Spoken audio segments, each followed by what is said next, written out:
Welcome to the Vin Armani Show. We are streaming live on YouTube at youtube.com/Vin Armani. Also on Twitter and Periscope at Vin Armani is my handle there. We are proud members of the Activist Post podcast network. So you can check out all of our audio archives on activistpost.com and also iTunes and Stitcher. On that note, I know that for this month we had been having some issues. There was a denial of service attack, we believe, that was taking place against Activist Post servers and particularly against the podcast feeds. That's all fixed now, knock on wood.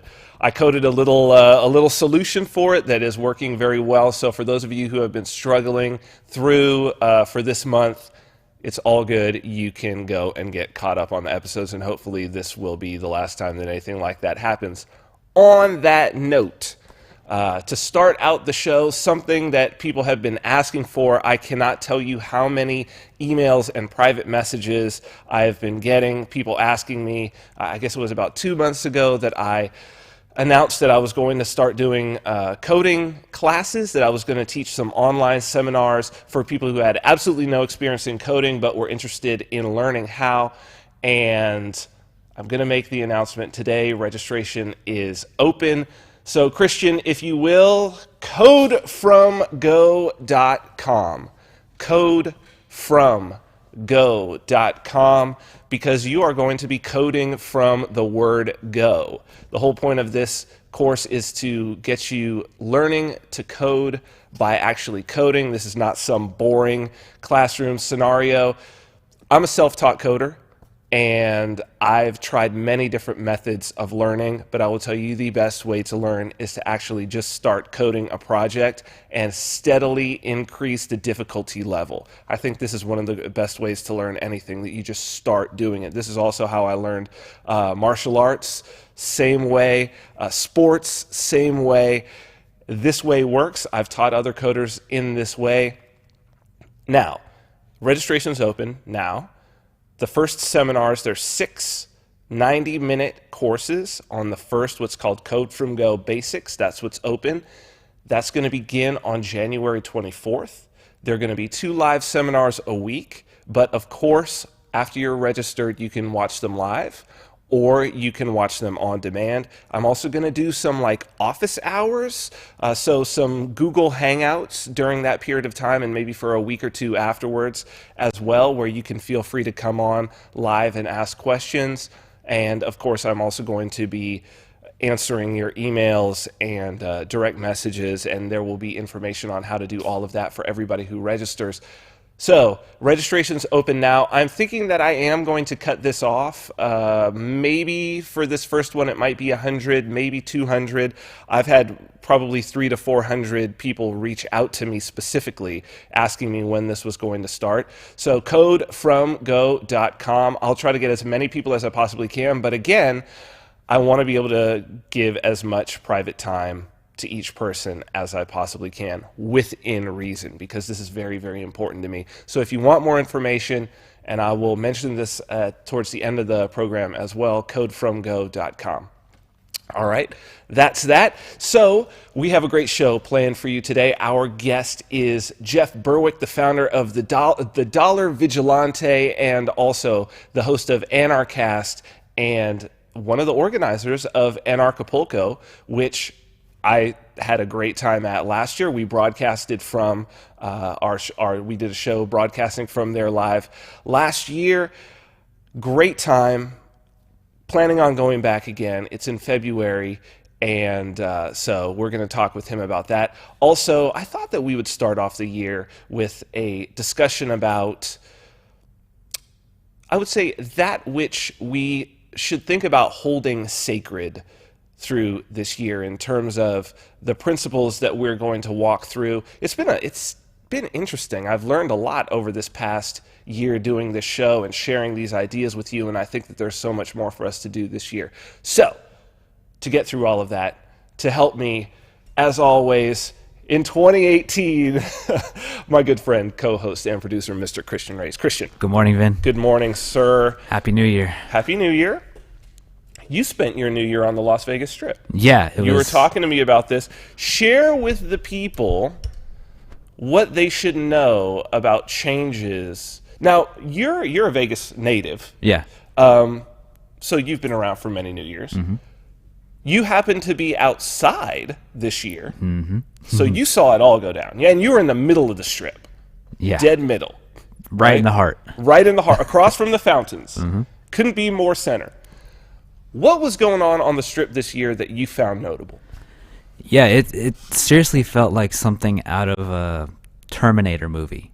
Okay. It was crazy. So the first thing to note was this huge drone flying up and down the strip. Now, when you say huge, what are you talking about in terms of size-wise? Probably, I would say 6 by 6, maybe. Feet? Yeah. A 6 foot by 6 right. foot drone. 4 foot by 4 foot to 6 foot. Still, that's human size. It's a good size. Or bigger than a human being. Right. It's a good size. Okay. So this is like a vehicle, like something that a human being could sit on. Like a small vehicle, yeah. Okay. Go ahead. Going probably, from what I saw, from like the Mirage, which I would say Mirage to Bellagio, which is probably half mile, maybe. Yeah, something like that. Within a couple, like 5 seconds.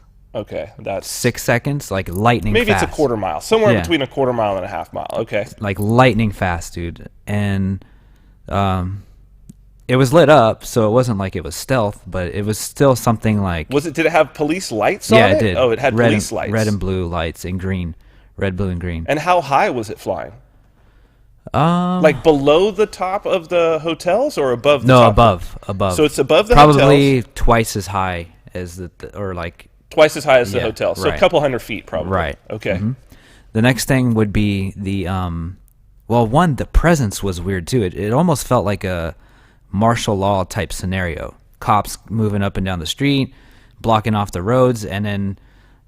just kind of showcasing themselves and stuff like that. And then when they got out, they moved the gates forward, and it was just... They installed, like when I was going down past in between, this is when I noticed it, in between Palazzo and Wynn, and then of course across the street is in between Fashion Show Mall and the Treasure Island. I saw that they had actually installed, like before, they would bring out the portable...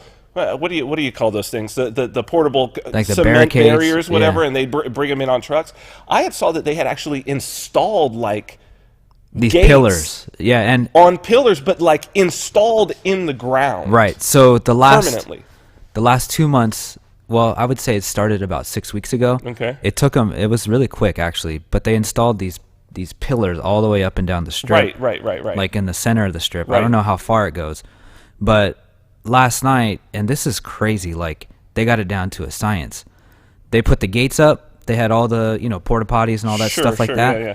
And I didn't witness it, but people around me that worked and been in the situation before said that they literally go in there, set that up in a matter of hours, and strike it in a matter of hours too. They move people off the strip and they get it out of the way by the time 4 o'clock in the morning, it's all gone.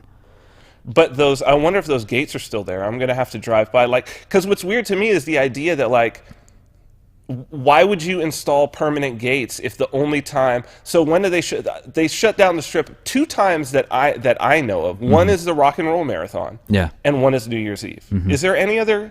Not that I know of. Okay. So why would you, if you only shut down the strip 2 times per year, why would you install at... I don't know how many cross streets that is. That's probably 8 to 10 cross streets. Right. Why would you install these permanent things that can lock the strip down? Yeah, it's from crazy. Cars. Why would you do that? I don't know. I mean, the thing that you would want to think is, protection from the car going up on the strip. But still, we've never really had any. But they haven't done that yet. No. We don't have that. That's not there. The other thing that I heard about was there were snipers. Yeah. That was in the news. Yeah. It was. I saw a newspaper article too, actually advertising that there was snipers. Yeah, no, they did. The people I was working with last night, they said basically there's always been snipers on the strip during New Year's, but this one they advertised it. I don't know if that's true. I don't think that's true. I do not think that's true. Here's why I don't think it's true. My cousin is a San Bernardino County sheriff in California, but San Bernardino County starts at the state line, so it literally starts a half hour away from here. Right? I'm from San Bernardino County, so Glen Helen, which for people who know like about like motocross and stuff, like that's one of the big motocross spots, but it's also a huge concert venue. And it's like, it's really the first major concert venue if you're driving out of, like, if you're going from Nevada to LA, you have to pass Glen Helen on the 15. It's just when you're coming down out of Cajon Pass when you come out of the desert in California. He said that they now, after the Vegas shooting, so it's up in the, so it's sort of a natural amphitheater. There's hills around it. I don't know if you've been to Glen Helen before. No. You've driven past it for sure. I'm sure. It's right when you come down out of Cajon Pass and then you make that turn on the 15 to go to LA. Right. You see these hills on your left-hand side and there's some stuff. Glen Helen is in there. Okay. He said that now they have drones, snipers in the hills for every concert, and dudes on dirt bikes armed riding through the hills. Wow. Well, yeah, so the second major thing that I saw was this crazy, like, I've seen their police helicopters before, but this helicopter was like something out of a Terminator movie, dude. It was crazy. Like a black helicopter? No, it was white and black, but it was just like, it almost looked like a military helicopter. It was crazy. And like they were flying really low right by the Bellagio, like cruising with the lights hitting everybody and stuff like that. It was almost Wait, they were shining lights down on people? Yeah, they were shining lights, not on the people, but like on the buildings, which was strange. Well, maybe it's like, it's intimidation, though. Exactly. That's exactly what I was getting at. The presence was definitely intimidation. It was definitely intimidation. The way that they, moved up and down the strip, and then they brought the gates in, and they kind of like sat on their bikes, and it was just kind of weird. The third thing was, as I was leaving, something happened. I don't know what it was, but a bunch of cops pull up into the parking structure, get out of the car with these big guns, and then start walking up and down the parking structure. And I don't know if there was like a threat or something like that, but that's the whole thing, that like you're not supposed to know if there's a threat or if it's just like they're just randomly doing intimidating shit. Yeah, it was weird, man. It was weird, and that's why I was stuck. I didn't get out of there until about, I think I got home about 4, but I was stuck in the parking structure because something happened, and I just basically pulled off to the side and kind of just chilled out. But the weirdest part about all of this, like, I guess. So, in terms of things happening during New Year, I think what I remember of like something bad, first off, one thing that most people don't even realize, and you don't really think about it until if you live here a while and then you start to think about it, is for all of the people moving up and down the strip 24 hours a day, as fucking drunk as they are, and mind you, you can walk up and down the strip getting drunk. Right. Getting drunk. And now weed is legal too. I was going to say the weed was definitely flying last night. Exactly. The whole place smelled like weed. Exactly. So, for all of that, I've never seen a fight on the strip myself. I know they happen, right? I've seen like maybe one in a nightclub, and I've certainly seen like couples arguing, right? And maybe I've seen a woman like hit her husband with a bag or something like that. Like that, you see that shit, you know what I mean? But I've never seen like a fight break out. Right. I was actually thinking about that last night as they were doing this stuff. I'm like, as just like you said, the amount of people that go up and down, I've never seen anything get crazy to that point. And I think what causes that, if it was to happen, is the fact that the fear is like injected. This is what I'm trying to get at, is you're creating a subliminal message that you are not safe here. Exactly. Be on your guard, be afraid. Yeah. And that response is triggering off that amygdala response, fight or flight. Yeah, it's survival. Fight or flight, right? So they are not making shit safer.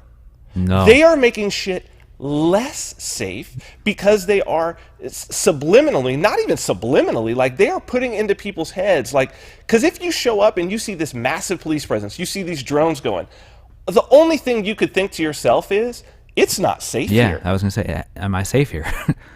This is not safe. People know what safe looks like. That's not fucking safe. All these people walking around with guns, all in one uniform, and you know that those people could do whatever they want to you. Forget about, there's not going to be a terrorist attack. There's not going to be a shooting. There's not going to be fights. If anything bad is going to happen, those are going to be the people that make something bad happen. Well, as the thing happened when I was in the parking structure, that's the first thing that went through my mind was like, whoa, these guys have crazy weapons, and all it takes is for somebody to make the wrong move. And I'm like, I need to go turn around and go up to the top level and just hang out until it all clears, because, you know, this is what I'm saying. They're the ones creating the problem, because again, it's not like you don't, if you've lived in Vegas for any period of time, it's not like you don't see people open carrying. Yeah. It's an open carry state, Right. We see people with guns on their hips all the time. That's totally normal here. But those people aren't intimidating other people with it. Right, exactly. They're not like purposely like looking at you crazy and pointing the gun in your direction. Like, so this is, I find it so interesting that, so here we go. One, drones. Yeah. Right? This whole, like, and from the beginning, drones is a part of this. Now what ends up? Drones. And then a bigger armed presence, which is all the state wants. Control. Yep. And it's people, it's since Benjamin Franklin. He said those who would sacrifice dear liberty for a little temporary security deserve neither liberty nor security. And you'll get neither liberty nor security. That's not secure. That's not secure. You should be more scared of being killed by a cop than being killed by anybody on the Las Vegas Strip, because it just doesn't fucking happen. It doesn't fucking happen.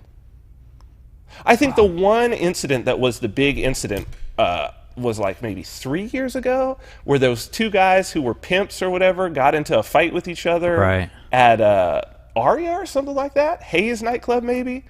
And then as they pulled out, one shot at the other guy, and then he ran into a taxi and it exploded or something like that. And then they caught the guy for murder or whatever. But besides that, yeah, you have like, I think we have had some shootings, but it's all been like somebody who, it's all domestic, right? Yeah. It's like a jilted lover who goes and takes a gun and shoots somebody at their workplace, you know, and since it's Vegas, they happen to work at the Strip, you know what I mean? There was one by my art gallery, we were cleaning up after a party one time, and some guy like was waiting out in front of the church that was next door, and like shot at his like ex-girlfriend.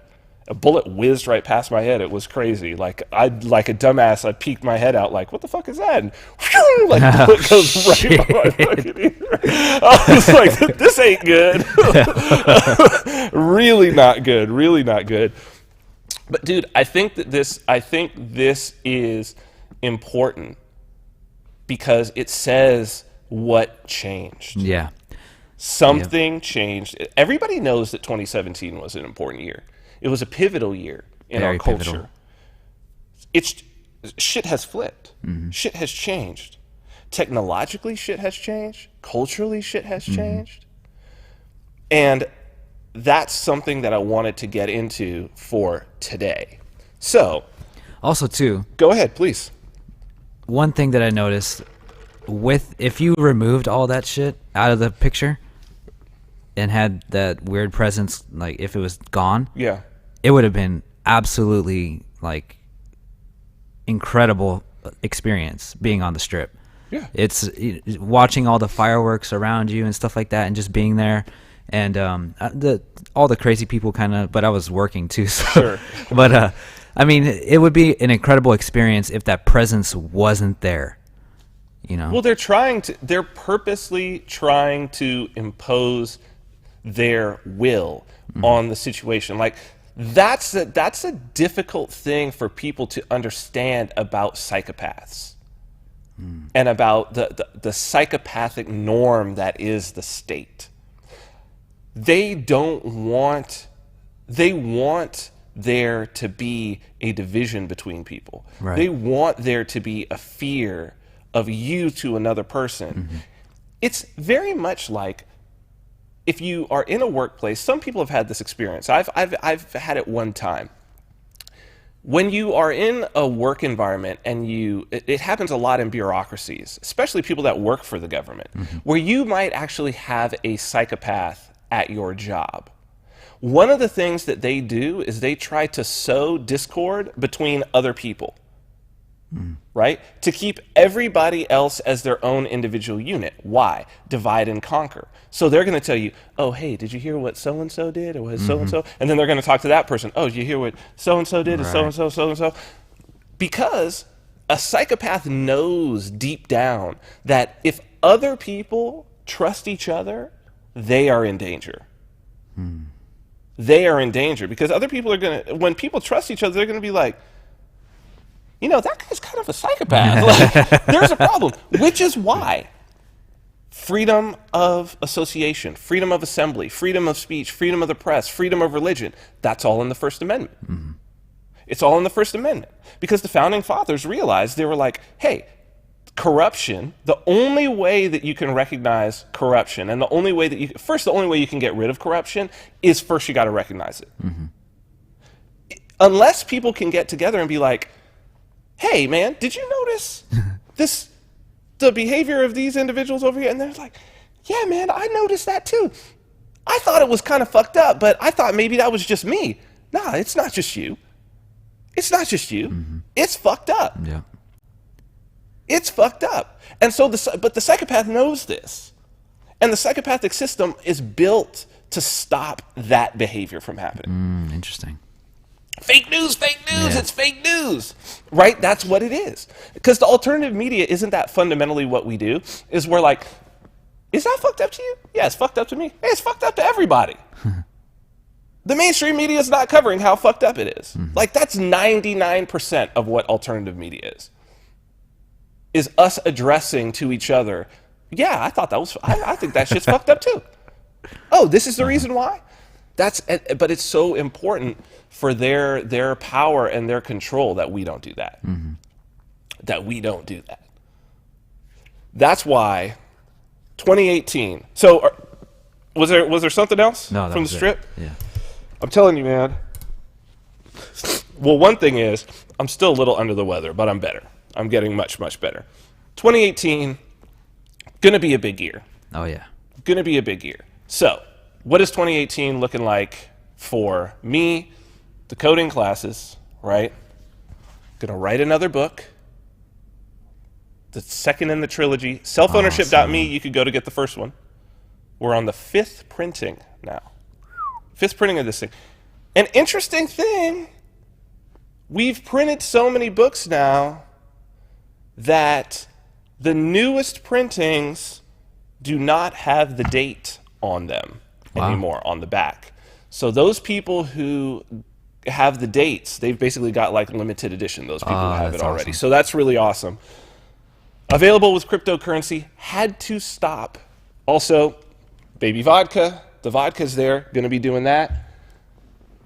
Of course, the coding classes, available to register with cryptocurrency, but this one I opened up to both PayPal and credit cards as well, because I figured that's important. But what I wanted to talk with you about, dude, is the shirts, governyourself.com. We need to get, BTC is completely unusable at this point. So we got to get the shirts sold for altcoins. People have been asking. They've been hitting me up. Okay. So we need to get that done. It's super sad to me, right?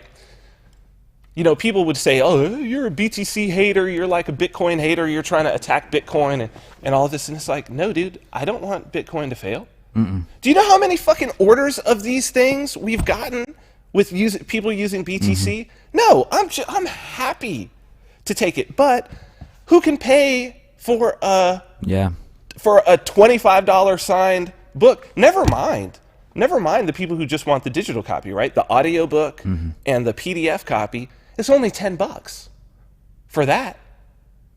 But the average fee on BTC is like $30. Yep. So for a $10, like it was supposed to be almost a free transaction, free and instant. That's the whole idea. But now it's worse. Eric Voorhees said, had recently a tweet Now, this is somebody who has been a lover of Bitcoin for so long, has invested so much of his life into it, who said it's actually cheaper and sometimes faster to FedEx cash to someone than it is to use legacy Bitcoin, BTC. And that would be the case, right? $10. Like, it would be, if with a $30 fee, it would be less expensive for me and maybe faster to next day air you a $10 bill than to send you $10 with BTC. That's crazy, dude. It's broken. Like, that shit doesn't work. No. Like, you can rationalize and justify that shit doesn't work. But Bitcoin Cash, a third of a cent, it's going to be there in 10 minutes. Yeah, Bitcoin Cash is awesome, dude. Bitcoin Cash. So we're taking Bitcoin Cash, Litecoin, all of the above. But govern yourself. We're going to need to move that over. It sucks, dude. I got to move it to WordPress. BitPay is a great service. Yeah. BitPay is working their asses off to try to fix this, and they're going to put Bitcoin Cash in, but we can't wait. We can't wait. So I want to start 2018 off with an idea that I've been playing around with. Now, this is an idea that I'm going to talk about. This is going to be, I'm doing a keynote speech and then a breakout session of that. And then I'm actually doing this cool dinner presentation February, I guess it's a week or 2 weeks before Anarchapulco. I will be in New Hampshire at Liberty Forum, if you want to throw up this Liberty Forum information. Awesome. February 8th through 10th, New Hampshire Liberty Forum in Manchester, New Hampshire. If you want to go, would love to see you there. This is going to be a great event. Jack Spirko is also speaking, a bunch of other speakers. If you haven't been to New Hampshire and you want to brave the cold, it will be cold, but the hearts of the people will be absolutely warm. You can use coupon code at checkout, VIN10. You'll get a 10% discount. Flying into Boston and renting a car is one of the best ways to go. Manchester doesn't have straight flights everywhere, but Boston, Logan, flying in, fantastic. So here's the concept that I'm going to be talking about. Christian, you can come back to us. The concept that I'm going to be discussing goes to an idea of like one of the founders of sociology, Emil Durkheim. And he was talking about religion. This isn't religious, although we've talked about how some of the things going on right now are religious in nature. Right. But leave out the idea of God and the Bible and all of that, right? When we go back through the archaeological record and we look at civilization, and we look at like city-states and societies and how they all come up, whether it's Babylon, whether it's Tenochtitlan, which was the Mexico City, whether it's Machu Picchu, whatever. It all is built around the temple. The temple, or the religious structure is the center, right? And the reason why is because we are able to, or even if you look at Mecca, right? And they go on the Hajj and the people are circling around the Kaaba, that black cube, right? They circle around it. That's literal. But we metaphorically circle around things and then we can trust each other and cooperate, right? And Emil Durkheim said that it's the sacred and the profane. When you have what is sacred and what is profane, and we all agree, profane being prohibited evil, right? Sacred being like so good that you can't hurt it or speak against it in any way, right? When you have those two things, then if you and I can agree on them, we basically share a religion. Yeah. And the stronger our shared values are in that way, the more we can cooperate with each other. Right. And when you have it truly set in stone, what you have is you basically have a temple. And in that temple, you go to that temple or that church or that podcast or that conference. Or that idea. Whatever it is, Or well, belief. a location, a physical location. Okay. right? And in that physical location is where you are reminded of what is sacred and what is profane. Mm-hmm. And that's your religion. Mm-hmm. It could just be going and checking your Twitter feed. Right. Right? What is sacred? What is profane? That's what memes do too. Yeah. Right? Especially if it's like, look, Mance Raider, who we had on. If you follow him, what you're going to get is what is sacred and what is profane, prohibited. What are the things that bad people do? What are the things that good people do? Right? Now, one of the biggest problems, I think, for our movement moving forward is we've got a good grasp on the profane. Yeah. Right? Like you look at Alex Jones. All he's talking about is the profane. Right. What's bad? Who's evil? What shouldn't be done? And libertarians, they're known as like the party, a negative party, like the party of no, right? Because very good at the profane. Yeah. Very good at it. Right. But what does the other side have? Especially what does the right have? Now this is You see great. what I'm saying? So it's like, you look at somebody like, or you look at even like, take the far left and far right. Nazis, right? Commies, right? Go Stalinist USSR, communist Russia, right? Go that far. And Nazi Germany. Okay, sure, they had the profane, right? The Nazis, the Jews are evil, the Gypsies are evil, all of this. Evil, evil, evil, right? And the communists, the capitalists are pigs and all of this. But they also had, so they had the profane. And we recognize that. But they had the sacred. The symbols, right? Man, this is great. The Sig Heil, right? And these things have carried forward. That the people, like these things are gone. Right. Soviet Russia is gone. Nazi Germany is gone. And yet, people still get the swastika put on them. People still get the hammer and sickle put on them. Right? They put up the old propaganda pictures of Marx or of the blonde-haired, blue-eyed Aryan soldier. And the key about it is, especially in Nazi Germany, there was actually a lot more sacred than there was profane. They were all about the sacred. They were so into the symbolism of the positive side. Right? You watch like Leni Riefenstahl, her propaganda movies that she made for the Nazis, Triumph of the Will. That's all about the sacred. Like you see them marching through, and that was the tiki torch thing, right? In Charlottesville. That's an old Nazi trope, that they would march with the flame because the flame was sacred. Like this was a ritual, like to take them back to their old roots, right?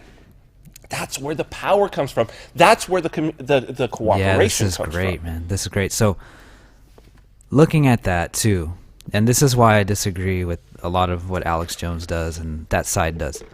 Not saying that it's good or bad, just saying that I don't really like it, and this is why. Let's remove the element of positive and negative, and let's look at it from cause and effect. Okay. So, Alex Jones is constantly operating from this effect position. Right. The like effect. reactive. Right. And I think we're getting into that now. Like the crypto savage, the is going to operate from the causal point. Yes. And that's really the positive point. You are happening to the world. Exactly. The world is not happening to you. Exactly. Right. And that's the problem with this style, like this negative, reactive style of media, or movement, I guess you would say, is now we're getting into this space where we're operating from the causal point. Not like positive is kind of like a I think it's, even though it is positive, I think it's kind of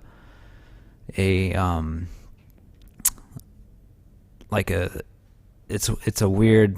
Well, maybe we would say proactive. Right. As versus reactive. Exactly. Right? Exactly. And I think that's like, if you want to make the shit work, you're going to have to live in that space, as opposed to living in the Alex Jones style, whatever that means. But in order to live in that space, you have to have the sacred.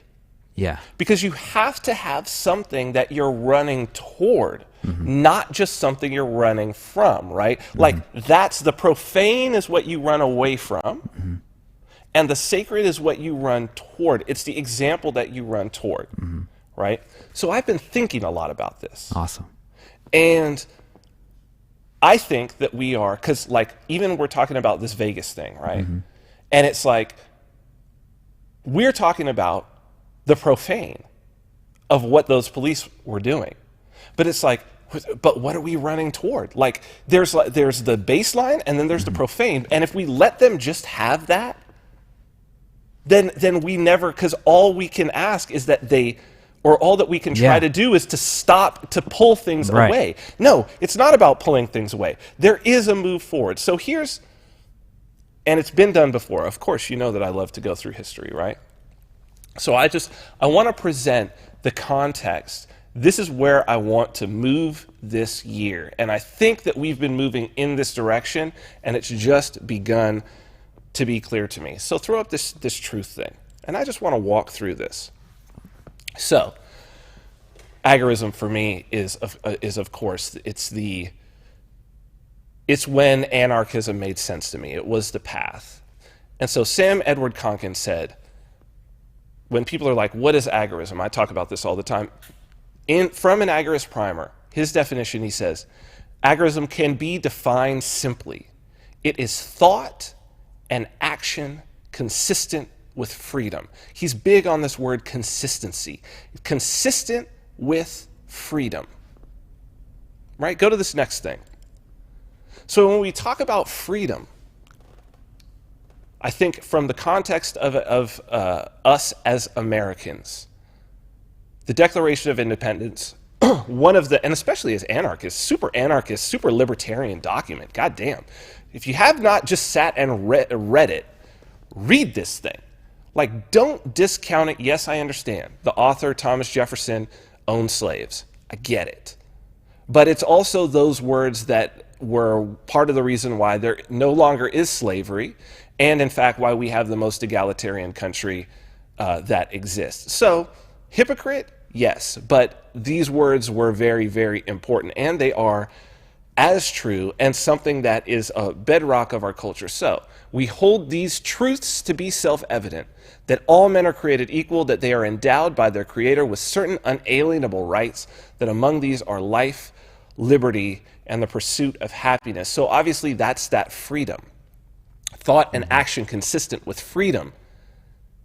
It's that liberty. And these are truths. These are just, this is the truth.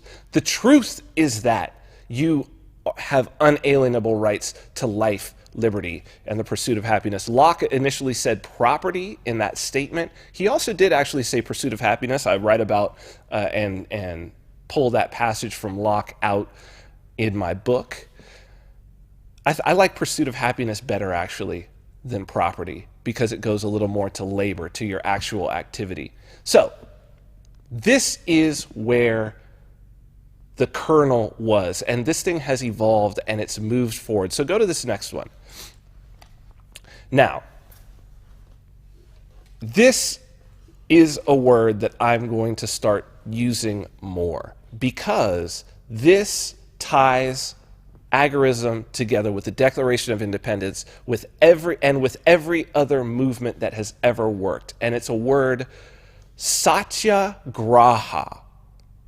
This is a word basically coined by Gandhi. I'm going to read you from Wikipedia. Loosely translated as insistence on truth or loyalty to truth. Satya means truth. Agraha means insistence or holding firmly to. So we hold these truths to be self-evident, holding on to the truth. And those truths, unalienable rights to life, liberty, and the pursuit of happiness, which is agorism. Thought and action consistent with freedom. Thought and action insistent on the truth of life, liberty, and the pursuit of happiness. Holding firmly to that. So holding on to truth or truth force is a particular form of nonviolent resistance or civil resistance. The term satyagraha was coined and developed by Mahatma Gandhi. He deployed satyagraha in the Indian independence movement and also during his earlier struggles in South Africa for Indian rights. Satyagraha theory influenced Martin Luther King Jr.'s and James Bevel's campaigns during the civil rights movement in the United States and many other social justice and similar movements. Someone who practices satyagraha is a satyagrahi. So go to the next one, and this is just the definition of satya itself because it's a little bit bigger. Satya is the Sanskrit word for truth. It also refers to a virtue in Indian religions, referring to being truthful in one's thought, speech, and action. Agorism is what? It's thought and action consistent with freedom. In yoga, satya is one of the 5 yamas, the virtuous restraint from falsehood and distortion of reality in one's expressions and actions. The holding on to truth in one's expressions and actions. So Christian, this is echoing down through thousands and thousands and thousands of years. This is the virtue. And the virtue is holding on to what is true, addressing what is true. And the truths that are self-evident is that all men are created equal. They're endowed with unalienable rights to life, liberty, and the pursuit of happiness. And that's the truth. And that's what we hold sacred. That's what we have to hold sacred as we move forward. And I'm just going to go through 3 stories that are going to be big for 2018, but not just 2018. Three stories that represent how, I'm not going to talk about what to think. We don't do that. We're going to talk about how to think. And this is the context. Hold on to truth. Your speech and your action consistent with truth, consistent with freedom. Man, it's crazy. I was just thinking about the same thing and within the last couple of days. There you go. And I started thinking about this idea of truth and actually what is truth and the mechanics of truth. You know, how does truth work and what is it? And I found something really interesting. I found that truth is a logical thing. It's aligned with your actions, your emotions, but also with your feeling. Of course. So and I think that's really the gas of truth, I guess you would say, you know, because your thoughts, your emotions, and your actions would be like the steering wheel, you know. Your point of orientation. Jordan Peterson is very great about. He says, while you may not be able to know what is true, don't start there. Start with not speaking things that you know to be false. Dude. Yeah. And you'll know that you're speaking something false, right? Because it will make you feel weak. It's your emotion that will tell you whether you are holding on to truth. So yeah, I like this. I like what you're saying here. When you speak and then you feel strong. Yeah. Right? Even if you feel scared, but you feel strong. Not that it makes you feel weak. You know. Yeah. We all know when we're telling a falsehood. Right. There's nothing behind it. And we know when other people are, to a degree, because we're reading off their cues. Right. So your thoughts and actions, you speak and you act in a manner that reflects in your internal state a state of power. And you attach to that moving forward. And when we're not all going to be perfect, but when you have those lapses and you feel weak in what you said, then you know, well, I'm not going to do that again. And then you just stay away from that. Yep. And this is how this is how we find our way to the unalienable rights of life, liberty, and the pursuit of happiness.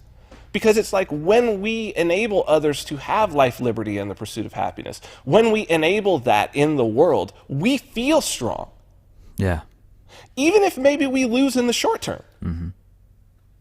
Right? Like, even if maybe we don't have a short-term gain. But it's that type of, it's like the person who finds some exorbitant amount of money like in a backpack or a briefcase that's got like $20,000 in cash, and they return it to the owner, right? Or jewelry or something like that.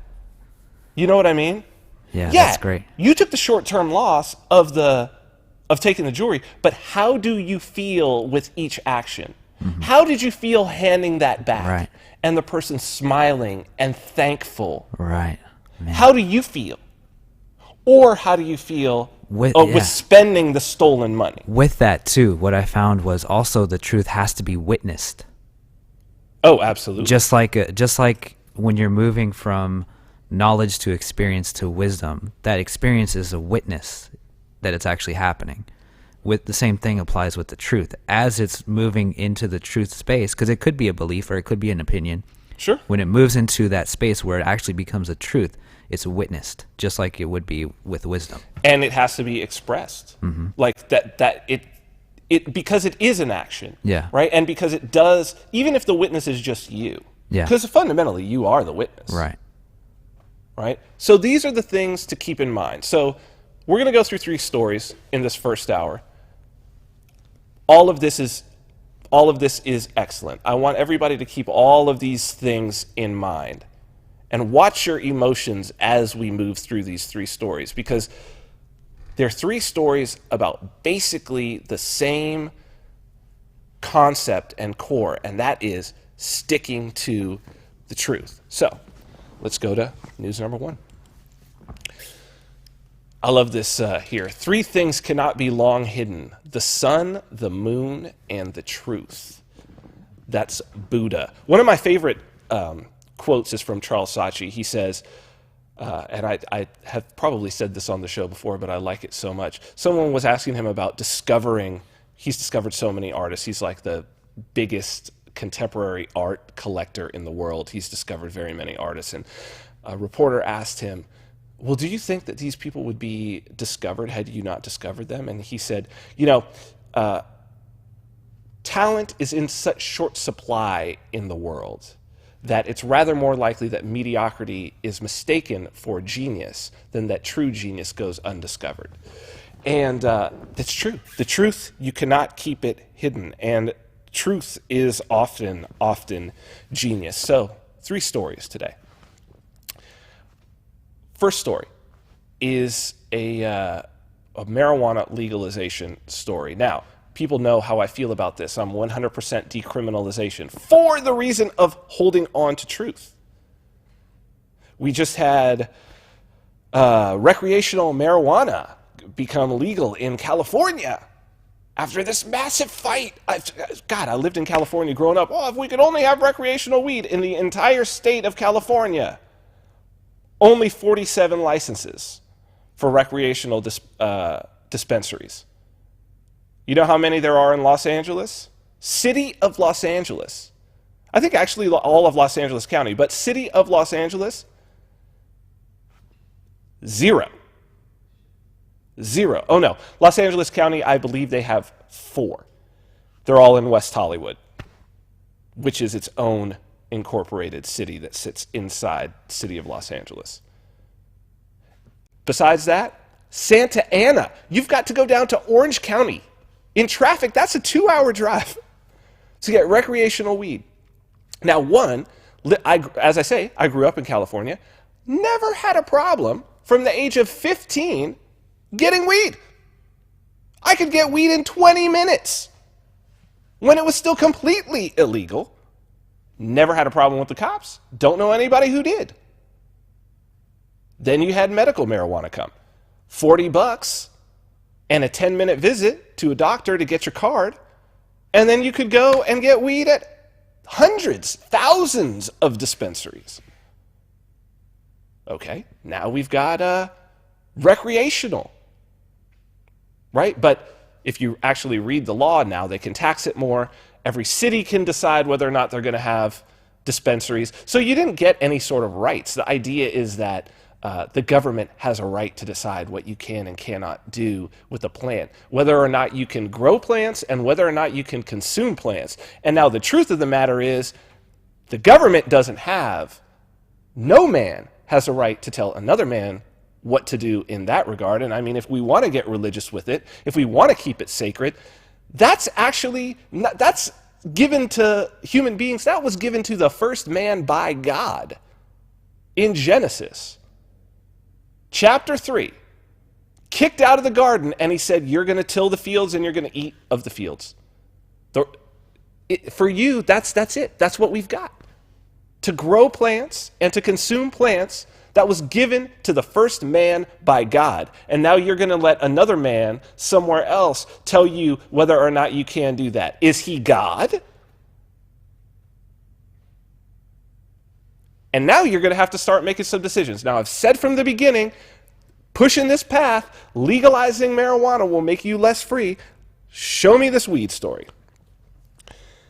This is from Philly.com. Patients must choose medical marijuana or gun ownership. The town drunk can buy firearms. So can someone who has been involuntarily placed in a mental hospital for a short stay. But anyone who wants to treat Crohn's disease with medical marijuana is forbidden from owning a gun. Pennsylvania is preparing to roll out a statewide program in early 2018 that will provide medicinal cannabis products to patients suffering from 17 serious health conditions. But some sick people will have to make a difficult decision. Is taking the medicine worth surrendering what gun-owning advocates see as an enshrined constitutional right? It's hypocritical, said lawyer Andrew Sachs, the co-chair of the Pennsylvania Bar Association's Medical Marijuana and Hemp Law Committee. Quote, you can be an opioid addict or buy a bottle of rum, drink it, and go to a store and buy one, Sachs said. But a person who is registered as a medical marijuana patient in Pennsylvania and has a very small dosage of THC can't own a gun to protect themselves or hunt, unquote. A state police spokesman strongly suggested that patients also consider the consequences of holding on to any guns bought before enrolling in the medical marijuana program. Quote, it's unlawful to keep possession of firearms obtained prior to registering, spokesman Ryan Tarkowski said. The Pennsylvania State Police is not in the business of offering legal advice, but it might be a good idea to contact an attorney about how best to dispose of their firearms, unquote. 29 states, including Delaware, New Jersey, and Pennsylvania, have legalized marijuana in some form. But under federal law, all forms of marijuana remain strictly prohibited. The DEA considers it a Schedule I drug, on par with heroin and LSD, with, quote, no currently accepted medical use and a high potential for abuse. The Federal Bureau of Alcohol, Tobacco, Firearms, and Explosives regulates the sale and ownership of guns and ammunition across the nation. ATF spokeswoman Sherry R. Duval-Jones said that any use of marijuana is a disqualifier. Quote, there are no exceptions in federal law for marijuana purportedly used for medicinal purposes, even if such use is sanctioned by state law, said Duval-Jones. The U.S. Court of Appeals for the Ninth Circuit ruled last year that the federal prohibition does not violate the Second Amendment.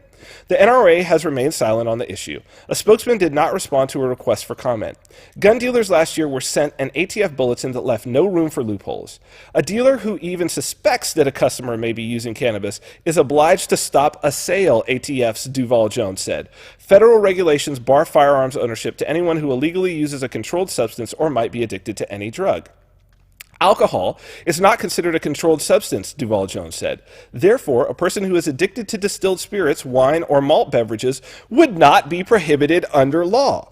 A federal judge in Pittsburgh ruled last week that the government could not restrict the gun ownership rights of a man who had been involuntarily placed in a psychiatric hospital. In Pennsylvania, firearms dealers must conduct a background check on each customer. A registry administered by the state police identifies the medical marijuana patients. Quote, if you're a card holder, you'll be flagged, said Tarkowski, the state police spokeswoman. Okay, Christian.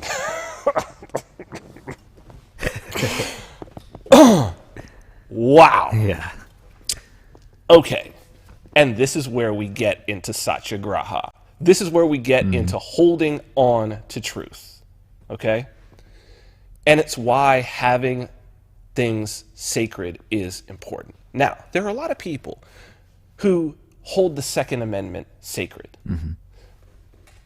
which is the one that says the citizen's right to keep and bear arms shall not be infringed. Now, that's not actually the amendment that people should keep sacred. The amendment that should be kept sacred is the Ninth Amendment. Because what's in the Ninth Amendment is that it says that the enumeration of certain rights in the Bill of Rights is not meant to say that, or to disparage or to prevent citizens from having other rights. So basically what it says is that, look, we wrote down some rights here, but one, these are not the only rights that people have. And two, they're entitled to all the other rights. Well, what are the other rights? Well, the other rights is fucking everything, right? Including the right to plant and consume plants, vegetation. Yeah. Now, these people would not put that in the Bill of Rights because that's not something that any government up until that time had ever laid claim to. No government until that time had ever gone so far as to say, oh yeah, you as a human being, you are not allowed to grow a plant on your property and consume and eat that plant. No government up to, like, that's a blind spot to them. Like, the idea, like, first off, they were like, why do we even need this Bill of Rights in the first place? Yeah. Like, we're good. Why do we even need it? This is fine. We got this. Don't worry about it. Madison, he was persuaded, actually, by Jefferson. Jefferson wrote him a letter. Madison was skeptical, right? The guy who wrote the Bill of Rights, he was skeptical about the Bill of Rights. Jefferson persuaded him. He was like, nah, man, like, you know, Jefferson saw forward. He was like, no, they're going to try to fuck with this shit. Like, you need to put some of these things in there. So they agreed. They got those in there. Second Amendment, no. The Second Amendment is not, don't keep that holy. What you keep holy is that human beings are endowed by their creator with unalienable rights to life, liberty, and the pursuit of happiness. That's in the fucking pursuit of happiness. And certainly property. Right? Among other rights. This is what we keep to it. So, does the government have the right to regulate whether or not you can grow and consume a plant? No. Actually, whether you can grow and consume anything. No. No, they don't. Because no other human being has that. Right. Unless another individual has a right to tell me what I can do on my property that doesn't hurt him and doesn't infringe on his rights, then a group of individuals don't have that. That's satyagraha. That's holding to truth. Awesome. That's agorism. That's how you don't get into these fucking situations. Yeah. Because once you break away from truth, right? As they say, when you tell the truth, you never have to remember anything. Yeah. But when you lie, you always got to remember the last lie, and you always get caught. Right? Like, oh, you know you just fucked up, right? This is, you know you just fucked up, right? When it's like, wait. You're telling me I've got Crohn's disease, or I've got glaucoma. I have a prescription from the doctor for marijuana, which marijuana does not increase violent tendencies.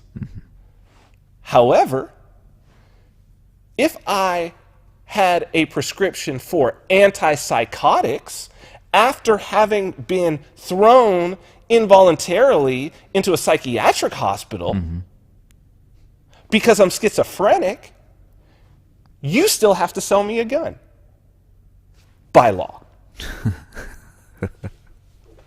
If I am a complete fucking drunk, and we know that when you talk about domestic violence, which when you talk about gun violence, a lot of gun violence is fucking domestic violence, right? When you talk about violent crime, alcohol is involved so often because it reduces your inhibitions. It cuts down your inhibitions. And it also, a lot of people, it raises their aggression level. Yeah. I mean, dude, drunken fights. Come on. Well, liquid courage. Liquid courage. Yeah. You know, it's like the drunken fight that turns into somebody gets shot. How often is there a shooting? It almost always happens in a place when there's public shootings.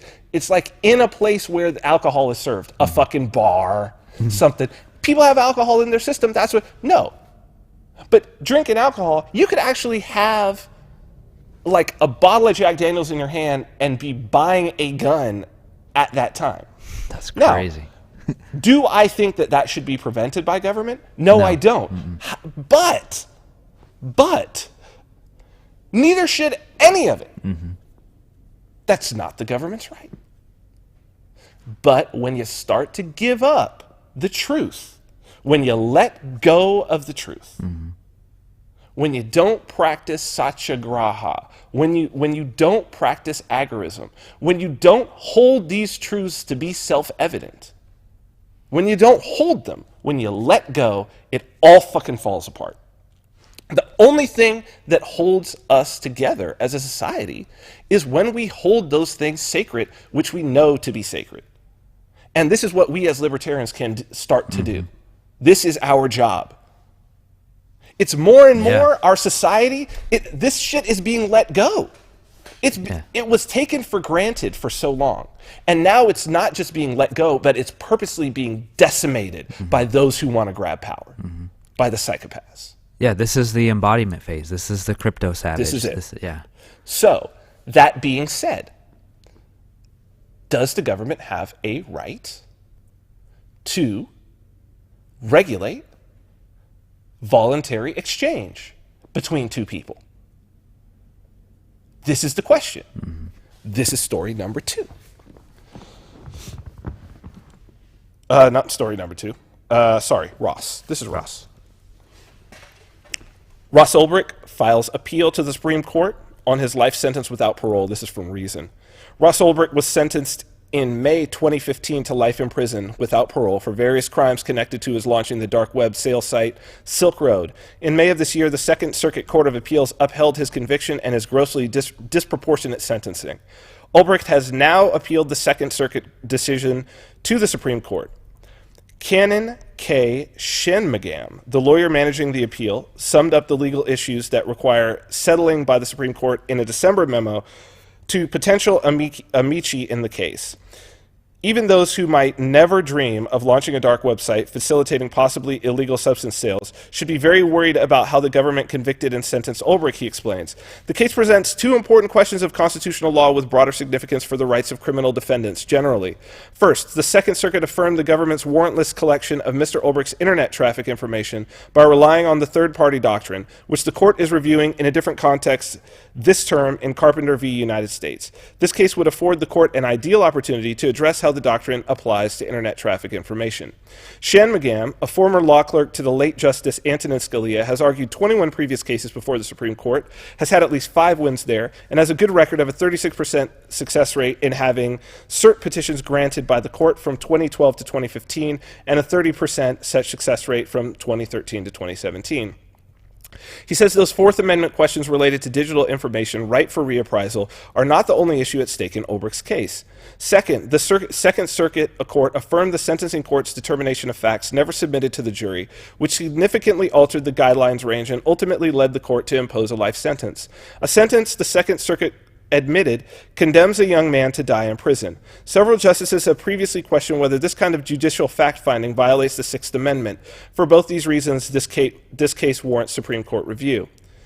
The certiorari filing in Ulbricht's case has not yet appeared on the Supreme Court's online docket, but his primary contentions are that the warrantless pen trap search orders on both Ulbricht's home IP address and his laptop represent a fresh and more extreme government intrusion into private information than recognized by past phone-based precedent. So, Christian, again, this is holding to truth. Should we even be at this point with Ross's case? Right. Lynn's coming back on the show. We're going to talk about the Supreme Court case. This has got to be heard. It's got to be heard. If for nothing else, Dan, there's a lot of crypto shit coming up. This is huge. And this is a complete travesty of justice. If you're going to have a government, right? If this is going to be real, this is very important for the Supreme Court. This is, I hope that they can appreciate how important it is, because if Ross Ulbricht is denied all of this, then we as libertarians have to just assume that the shit is over. There's nothing left to be saved. If the Fourth Amendment's out the window, if the Sixth Amendment's out the window, it's gone. All of your legal protection from the government is gone. You just assume that the United States experiment is fucking over. Interesting. Now, a lot of us already assume that. But what they don't understand is that there is still a huge libertarian movement that is willing to give the state a chance, at least to possibly be reformed. But this is the last stop. This is the last stop. If he doesn't get a fair hearing, a fair shake in this regard, we need to consider this as being done. That's holding on to truth. Awesome. Because the other part about it is, in the rest of that Declaration of Independence, and the way that it's written, people should go and look. It's very interesting the way that the punctuation is done. Because it's like, we know the part, we hold these truths to be self-evident, that all men are created equal, endowed by their creator. But actually, it's written more like, we hold these truths to be self-evident. And it's kind of like colon and then bullet points. So the first bullet point is that all men are created equal and are endowed by their creator with certain unalienable rights, truth, which are life, liberty, and the pursuit of happiness. So that all men are created equal, etc. That governments are instituted among men to protect those rights. So these are all the things that they hold to be self-evident. That men are created equal and they have rights. That governments are instituted among men to protect those rights. That when government becomes corrupt and no longer is going against those rights, that then people have the right to either change or abolish their government. These are the self-evident. Wow. Men are created equal and they have rights. Governments are instituted among men to protect those rights, drawing their just powers from the consent of the governed, from our consent. And then that, when governments become destructive of those ends, that you have the right to change it. Boom, boom, boom. Those are the bullet points. Law of cause and effect. So, here are the rights. And here's the thing. These rights that we're talking about that are going to the Supreme Court, Fourth Amendment, Sixth Amendment, these are the rights that the government wrote, that are written down. These are not Ninth Amendment. Yeah. This is not weed, okay? This is not the right to grow plants and shit. That's like not mentioned in the Constitution. This is mentioned in the Constitution about warrantless searches or unreasonable search and seizure, right? Against cruel and unusual punishment. This is written down. Governments are instituted among men to protect those rights. And when they become destructive if they become destructive of that end, then it's fucking over. We have the right to say no more. We have the right to say no more. Now, one of the ways that we can say no more is with cryptocurrency, which is why the discussion about Bitcoin still being viable is very, very important. Which brings us to the third story. We need to start thinking about this, and I'm going to present this in a different way that leads right into this. But, you know, this tax bill that got passed, where the tax cuts, there was some shit snuck in, and we're going to talk about that right quick. So here we go. This is crypto tax. This is from Coinivore. New U.S. tax bill opens the door to taxing cryptocurrency trading. Last week, U.S. President Donald Trump signed one of the most controversial tax reform bills in U.S. history. Bundled within those rules were cryptocurrency regulations that implement taxation for traders. The new law amends IRC Section 1031 regarding like-kind exchanges, excluding all cryptocurrency from a previous legal loophole, Fortune reported.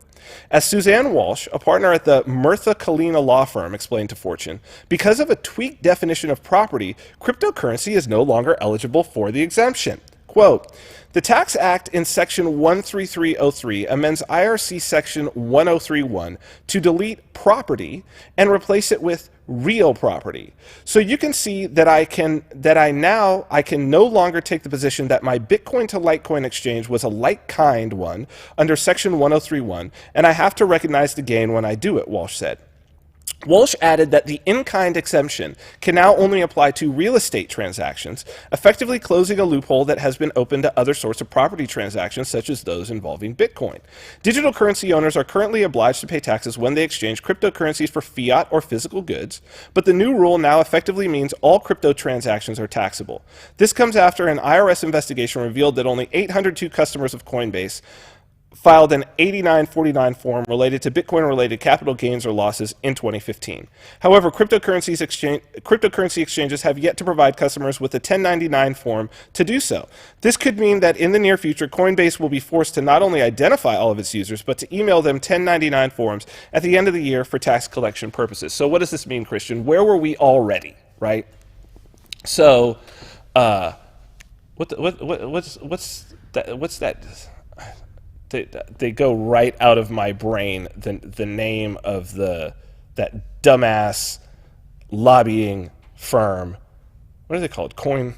Oh, what are they? Coin. Oh man, I can't think of it either. I'll think of them. I'll think of it. I don't even want to think about them. But as we know, they're trying to get passed through that de minimis thing that also says, oh, we need to create some new laws. So where does it stand in terms of what the taxation laws, how it's supposed to be now? How it's supposed to be, as it said, is you're supposed to pay capital gains on if you take Bitcoin, you buy Bitcoin at 1,000, it goes up to 2,000, you sell it back, you cash out.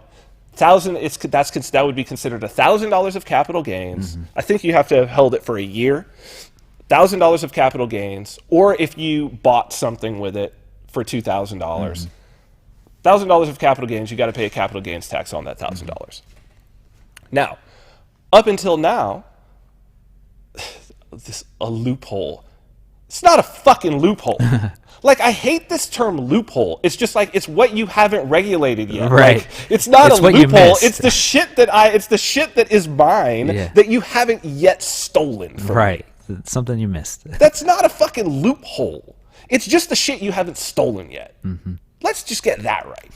So the idea would be like, okay, well, if I bought $1,000 worth of Bitcoin, and then I traded it for Litecoin, then I traded it for Ripple, then I blah, blah, blah, blah, blah, blah, blah, did all of this, got it up to $2,000 worth of Litecoin, and then I sold Litecoin, and I cashed out to fiat, well, then that I could consider all of those interactions as being one thing, because it's in kind. So it's the same as if, like, let's say you have a piece of property, you have a house, right, that's worth $300,000, and you trade titles with somebody else who has a house that's also $300,000. You don't have to pay tax. It's a like-kind exchange of property. This is how it was. Now, in theory, as it's set up, every single time you trade into a different cryptocurrency, you're liable for capital gains. You're going to have to pay every time you move in between currencies, and you're going to have to convert it to US dollars every time. So how are they going to keep track of exactly. Exactly. Which is, again, this is satyagraha. It's holding on to truth. Because what is the truth, right? And this is what I want to communicate to people more and more, and it's one of my goals for this year is, you see, Bitcoin, and which all cryptocurrencies come from, but the concepts behind cryptocurrency, right? What makes cryptocurrency and the blockchain work? It's not a piece of software. There are many different pieces of software that work on the blockchain. What it is it's algorithms. It's math equations, right? It's algorithms. When you can make a Bitcoin private key, hash a private key by hand. You literally could do the math by hand and hash a private key. You could actually mine a block by hand, in theory. You could do all of the things that you need to do by hand. Like, you could have 1,000 people all doing, and you could create a blockchain that was literally by papers stacked like this. And it would still work. Because it's just the math. It's just that the math is so complex, and it's much, much easier to do it with fucking computers than to do it by hand. But you can do it by hand. So That being said, when someone goes to regulate the blockchain, what are they regulating? They're regulating your ability to do math. Dude. They're saying that they have a right to tell you whether or not you can do math on a calculator that you own, on a computer that you own, whether or not you can do math, whether you can share the results of that math with someone else, whether they can validate it and tell the world whether or not it's been validated. Now, that's already your fucking right. Freedom of speech, freedom of assembly, these are already your rights. Now what? You gave up your right to grow. You let go of truth. Mm-hmm.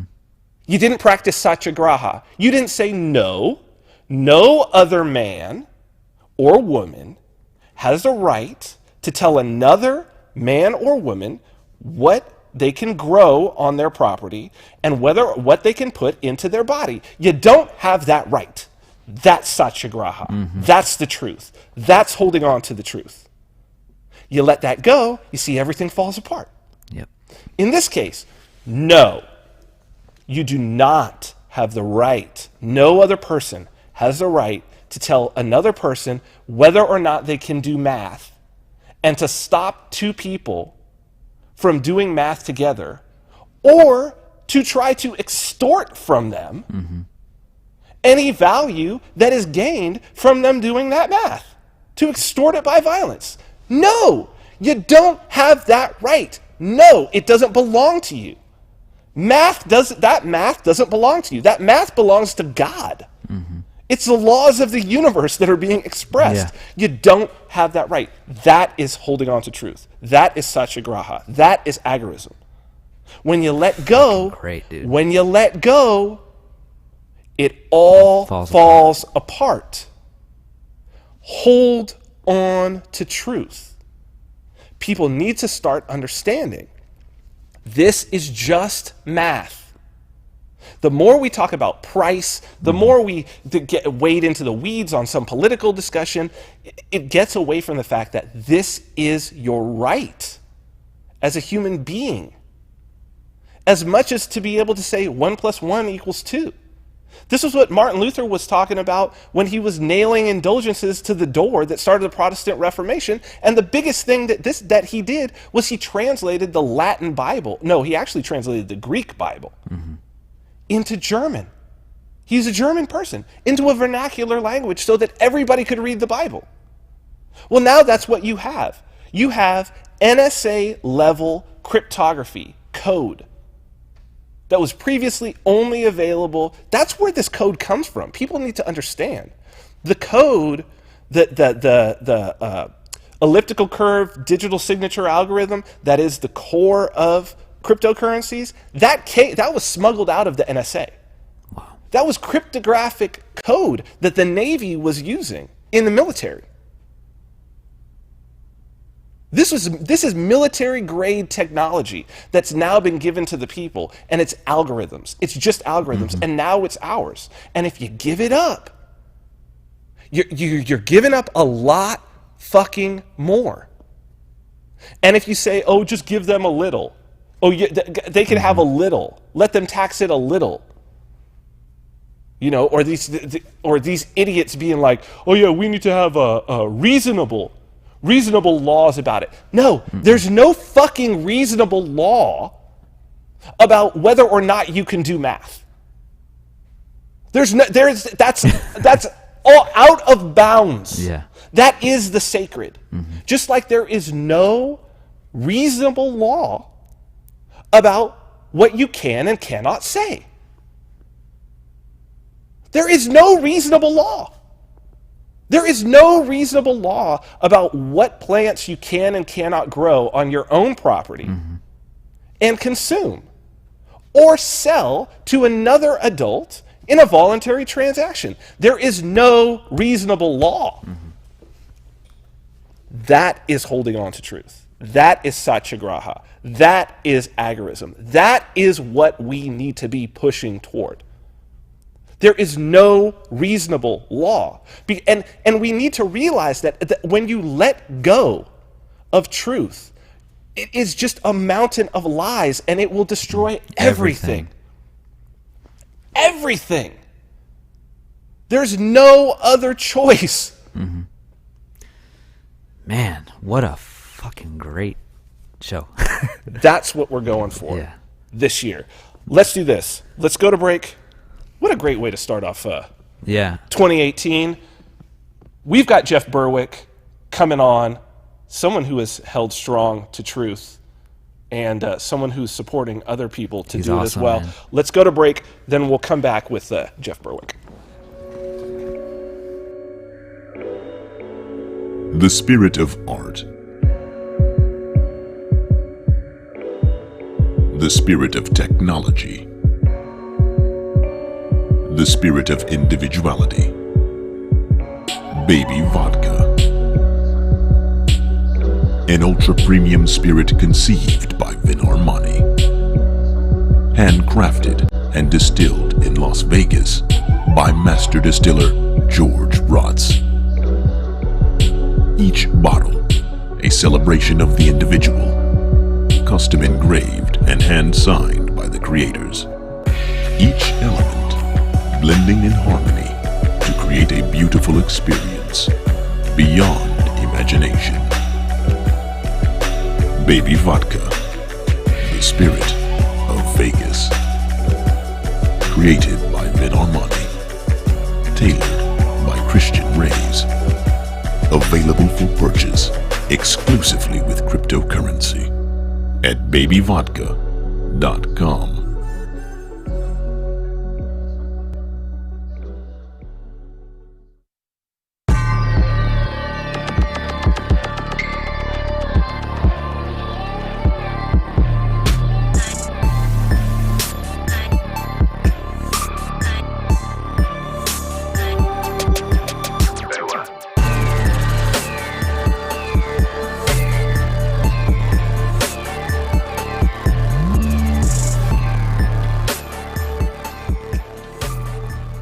Welcome back to the Vin Armani Show. We are streaming live on YouTube at youtube.com/Vin Armani. Also on Twitter and Periscope at Vin Armani is my handle there. We are proud members of the Activist Post Podcast Network, so you can check out all of our audio archives on activistpost.com. So before we get to our guest here in the second hour, hour and a half almost. I want to talk to you guys a little bit about counter markets. Counter markets, trends and strategies for maximum freedom. Get your first issue free at countermarkets.com. So we're just ending out December with our December issue, which was fantastic. We're going to get into the first issue now of 2018, which will be out later on this week.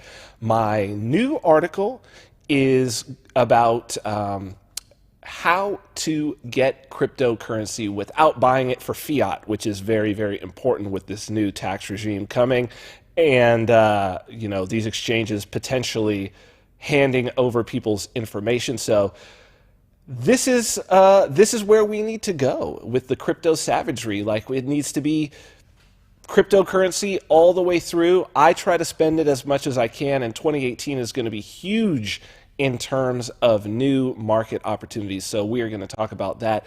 And of course, all the rest of our great content in this newsletter. People have really been reaching out to me lately saying how much they look forward to the newsletter and also how much it has already made them money. So we are coming, I believe this is issue 10. So you can get your year's subscription with a significant discount by paying in cryptocurrency. Unfortunately, not with BTC, but we do take Bitcoin Cash, Litecoin. We even take Ripple. We take Decred, Ethereum Classic, you name it, a whole bunch of them, and we would love to have you on board. Countermarkets.com, trends and strategies for maximum freedom. If you go now, you can still get the December issue for free, and then go ahead and sign up and make it your New Year's resolution in 2018 to be a member of the Counter Markets family. So with that, we are going to go to another founder of a fantastic newsletter, the Dollar Vigilante, among other things. Our guest for today, Jeff Berwick. My guest today is Jeff Berwick. Jeff Berwick is an anarcho-capitalist entrepreneur and activist. He's the founder of the Dollar Vigilante and host of Anarchast. Jeff is also the organizer of the annual Anarchapulco conference, which will be held this year, February 15th through 18th at the Princess Resort in Acapulco, Mexico. Jeff Berwick, welcome back to the Vin Armani Show. Yeah, it's a pleasure, Vin. Long time no talk. Yeah, I know. It has been a long time. And 2017 has been a very, very busy year in a lot of ways. I know you've made a lot of wonderful changes. A lot of very cool things have happened in the world of crypto, and with you being one of the biggest advocates, I think, in the libertarian scene for the longest period of time, I thought that that would probably be an appropriate thing to talk about. Maybe we can talk about a preview of 2018. What does that sound like? Yeah, it's definitely a hot topic and something I don't mind talking about at all since we've done so well on it this year. So yeah, absolutely. Me either. And on that note of doing well, I know that, you in terms of your financial advice to people, and I know that there are a lot of people out there who are probably every time they see you sort of bow down and thank you for helping them to build wealth. You've been an advocate of moving your money out of fiat and into crypto as a store of value. Certainly, we started to see it move as a medium of exchange, and then we've had some weird things happen. We've had people jump in from out of nowhere. How should we as libertarians be thinking in this coming year about crypto now that the space and the people involved in the spaces is so different? That's an interesting question. Definitely, I've noticed, I think I know what you're getting at with the question, because I've noticed as well, this entire space used to be pretty much just anarcho-capitalists. Back in 2011, when I found out about Bitcoin, it was from Trace Mayer, who's an anarcho-capitalist. I was actually at Doug Casey's ranch in Argentina called La Estancia de Cafayate. Doug Casey is probably the most well-known anarcho-capitalist out there and one of the most successful ones. And for years, basically the only people that I knew that talked about Bitcoin were all essentially libertarian anarcho-capitalists. And in the last year or two, though, that's changed dramatically, and it's been quite almost like a sudden shift. I remember a couple of years ago, I'd go to, for example, the Texas Bitcoin conference in Austin, and it was pretty much all anarcho-capitalists. I'm trying to think of other earlier Bitcoin conferences I went to, but pretty much I just remember it being mostly libertarians. And in the last year, I've gone to a number of conferences. Went to one in London, and I'd say maybe half the audience was not libertarians or anarcho-capitalists at the very least. And I've sort of noticed this sort of trend sort of happening for a while now. And I've actually started giving speeches at these conferences that are incredibly anarcho-capitalist, saying that this was started to get rid of governments and central banks and making sure that people remember that. I get about half the audience applaud, and about half of them look really confused and concerned. And so it is interesting. Just because this started as an anarcho-capitalist thing doesn't mean it has to be that way forever. Of course, the market can do whatever it wants, and of course, if we want things like Bitcoin and cryptocurrencies to succeed, we're going to have more than just anarcho-capitalists and libertarians get into it, because there just isn't all that many of us still, unfortunately, in the world.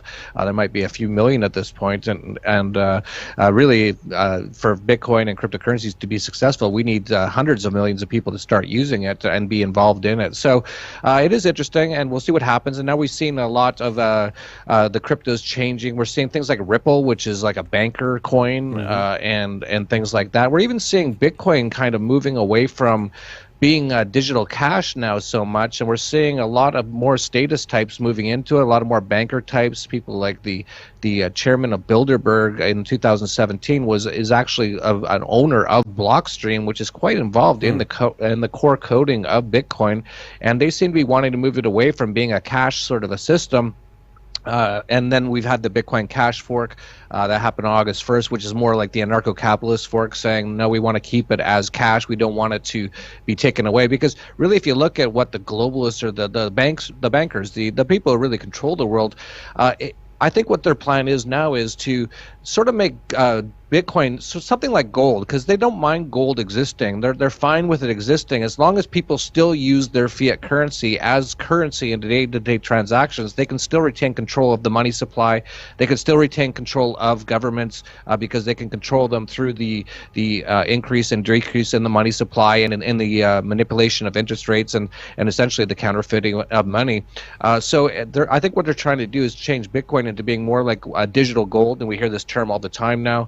And they want to take it away from being a digital cash, and so that's why we've seen this break off with Bitcoin Cash, and now we've seen numerous other digital cash alternatives like Litecoin and Dash and Monero all skyrocketing because of what's going on. So Roger Ver obviously is someone that you have been associated with for a long time. He sponsors Anarchapulco. He's going to be down there speaking. He was there last year, and I remember sitting right behind as a kind of a unique little blow up happened between him and Tone Vase, who was up on stage talking about this scaling debate. So I know that you have been someone who has very much been interested in helping people to use cryptocurrency as a store of value to increase their wealth, someone who has spoken at length about what's coming in terms of fiat, and that that you believe, as many of us do, that there's an impending crash coming, and that this sort of fugazi is going to be broken up, and that this will be a good place to be. So where do you stand on the idea that even though we have this fork and we are seeing Bitcoin Cash, which is actually usable as a medium of exchange, increase in value, that we're still seeing this great increase with Bitcoin, the old chain, which is the fees are insane at this point, and it seems like that's not going anywhere. Are you still strong, and are you still bullish on BTC as being a means of exchange? Or I mean, I know you're friends with Roger, but have you fully thrown in that direction? Well, I should point out that this has nothing to do with any friendship I have with Roger Ver. I've been accused of throwing my weight behind Bitcoin Cash because he sponsors Anarchapulco. Right. Just so everyone knows, the sponsorship fee for Anarchapulco was $9,500. I wouldn't even notice if that was missing from my Bitcoin wallet at any moment in time. I'm not switching sides because of any involvement with Roger Ver or anything. In fact, I should say this publicly. I don't know if I've ever even spoken to Roger Ver about Bitcoin Cash even one time, even up until this very moment. We're not that close of friends. I see him at conferences and that sort of a thing, but my opinions are my opinions, and everyone out there knows, who's followed me knows I have strong opinions, and I usually believe in my opinions when I come out with them, and I've come to the conclusion that there's something quite wrong with Bitcoin at this moment in time, and I don't think this is a very crazy idea out of left field or anything. You can just tell, as you brought up, but with the transaction fees, I got quoted a transaction fee to transfer from Mycelium the other day. $1,700 to transfer one Bitcoin was the fee. God. And I actually tried to transfer one Bitcoin about a week ago, and I'm not sure if it's even gone through yet because I unfortunately didn't pay the extra fee. I thought, I don't need it for a day or two. It's no big deal, but it's been a week now. So there's obviously issues with Bitcoin right now. And I want to say this as well. I've been accused of trying to destroy Bitcoin. I've been one of the biggest supporters of Bitcoin since 2011 when I found out about it around $3. Anyone who's followed my work for the last 7 years now since I found out about Bitcoin, I've been the biggest, most bullish promoter of Bitcoin, I think, out there that I know of. I don't know of anyone else who's done more than I have in promoting that. So the fact that some people think I'm trying to destroy Bitcoin now is it's just outright wrong. And actually, the question that you're sort of asking is, what do I think of Bitcoin? Am I going to, for example, sell Bitcoin? I barely sold any of my Bitcoin to date. I actually have started to sell over $15,000 in the last month or two. I do have some concerns. I mostly lightened up on it just because of the massive gains that I've made in the last year. Obviously, it's gone up more than 1,000% in the last year, and I've advised Dollar Vigilante subscribers to take some profits. If you've been like me and you're making thousands or tens of thousands of percent gains in the last couple of years, definitely take some profits. That just makes total sense. So I've been doing that. But no, I haven't actually sold Bitcoin based on what I've seen going on yet. And I've actually advised Dollar Vigilante subscribers to do the exact same thing as I've done, which is after the fork on August 1st, I came out very adamantly and I said, do not sell your Bitcoin Cash, because this is going to be a major issue coming forward in the next few months, and we're going to see a major problems and possibly even a sort of a somewhat of a fight or a civil war over Bitcoin because of what's going on. And I remember after Bitcoin Cash came out, it was trading around $300, and I saw a lot of people, including some Dollar Vigilante subscribers, posting, "Oh, I'm just going to sell my B trash because it's trash." And I was like, "Do not sell it, because this is going to at least go up in the short term because of what's going on." So I've advised my subscribers, and I do the exact same. I have not sold any of my Bitcoin Cash, which I received at the fork. So I basically own about 1 Bitcoin for every 1 Bitcoin Cash I currently own, and I think that's a very smart thing for people out there to be doing. So, for example, if you own Bitcoin right now and you don't own any Bitcoin Cash, I would try to own 1 Bitcoin, like a 1-to-1 ratio. If you have 1 Bitcoin, try to own 1 Bitcoin Cash, because we don't know what's going to happen. And I've also advised just in the last month or so to also own some Dash, own some Litecoin, own some Monero, and some other ones as well, just because if Bitcoin is truly not going to ever become peer-to-peer cash, which is what Satoshi Nakamoto outlined for it and actually wrote that in the title of his white paper, if it's not going to become that, and if these coders or these globalists or whoever it is want to move it into something more like digital gold, then there's going to be a competitor that's going to rise, because there's a massive need for digital cash out there, and we still to this time don't know which one's going to be the winner. Yeah, I want to dig into this concept, because I've ran across this myself. This idea that anyone who comes and speaks about, based on what they understand from economic fundamentals, from being in markets, from having success in financial industry, who makes any prediction that happens to run contrary to the BTC narrative, regardless of whether or not it comes to be true, and particularly if it comes to be true, gets labeled as attacking Bitcoin or attacking cryptocurrency. I've said publicly that I think some of this is sort of paid sock puppet trolling, because it feels that way. It feels like the narrative is just too constructed. What are your thoughts on this, of where this is coming from? Because it is so weird for this space. Yeah, it is, and I've noticed it as well, and that's part of the reason why I came up with my conspiracy theory that essentially Blockstream is controlled by globalists, and they're doing what they're doing with Bitcoin in order to destroy Bitcoin. And there's good reason to believe that is possible. I'm not saying for sure, because I don't know. I don't know what's in the minds of all these people, but I do know that I've saw the censorship starting on the Reddit Bitcoin forum starting like a year ago. Anyone who would, as you mentioned, if you even went against what the Bitcoin core people were talking about, you were pretty much censored. You were wiped right off of that forum. And censorship doesn't sort of jive with this peer-to-peer free market currency that we all thought Bitcoin was. And then all of a sudden we've got all this censorship, and you point out the trolls. I've definitely seen it. If I do any video where I even bring up Bitcoin Cash or even question what's going on with Bitcoin, I get about 100 dislikes on YouTube right off the bat, which is like, I've never seen anything like it with any of my other videos. On any other video I've ever done, I think the most non-likes or dislikes or whatever you want to call it that I've ever had is like 20 or 30. I'll get like 100 within a minute or so. So I don't know if they've got computer bots, or if they've got just a room full of people that are doing all these things. And then all the comments as well. It'll be just like, and you can tell that these people aren't like real people, so to speak, like who really know what they're talking about. They'll just come in and say something bad like, "You're stupid, Bitcoin Cash sucks," or something. And it's like, who are these? Like, where are these people coming from? So there's definitely like a battle going on and a bit of a war with everything that's going on with this entire concept. And the fact that there is a lot of censorship, that there seems to be paid trolls on the Bitcoin core side, tends to lead me to believe that these are sort of bad actors, or sort of people who aren't on side with what we thought Bitcoin was supposed to be, which is a free market peer-to-peer digital currency, and they've got an incentive or a motive to want to move it away from being that. And of course, Blockstream itself has a massive motive to do that. They've raised, I believe, about $70 million from venture capital from numerous sort of globalist entities, including AXA Insurance, which is one of the biggest insurance companies, which is tied into obviously the very globalist financial system.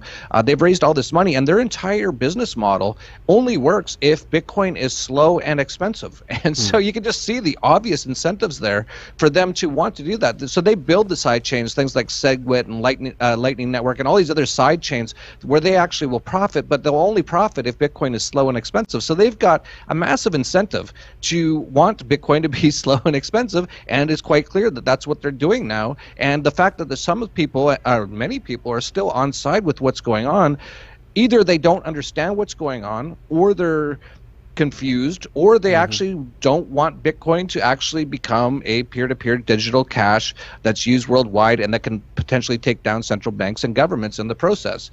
It's really one or the other, or they're just stupid. They don't know what they're talking about, because it's quite clear to see what's going on right now. And for those who don't, people, it's funny that they use these trolls and censorship for a reason, because it works. If your average person sees that I post a video and I just question about what's going on with Bitcoin, and everyone goes, "You're stupid," and Roger Ver's stupid, and Bitcoin Cash is trash, and they see that like 30 times, a lot of people will go, well, they're just sort of repeaters. That's what they get trained in their government indoctrination camps to do, because most people are just sheeple.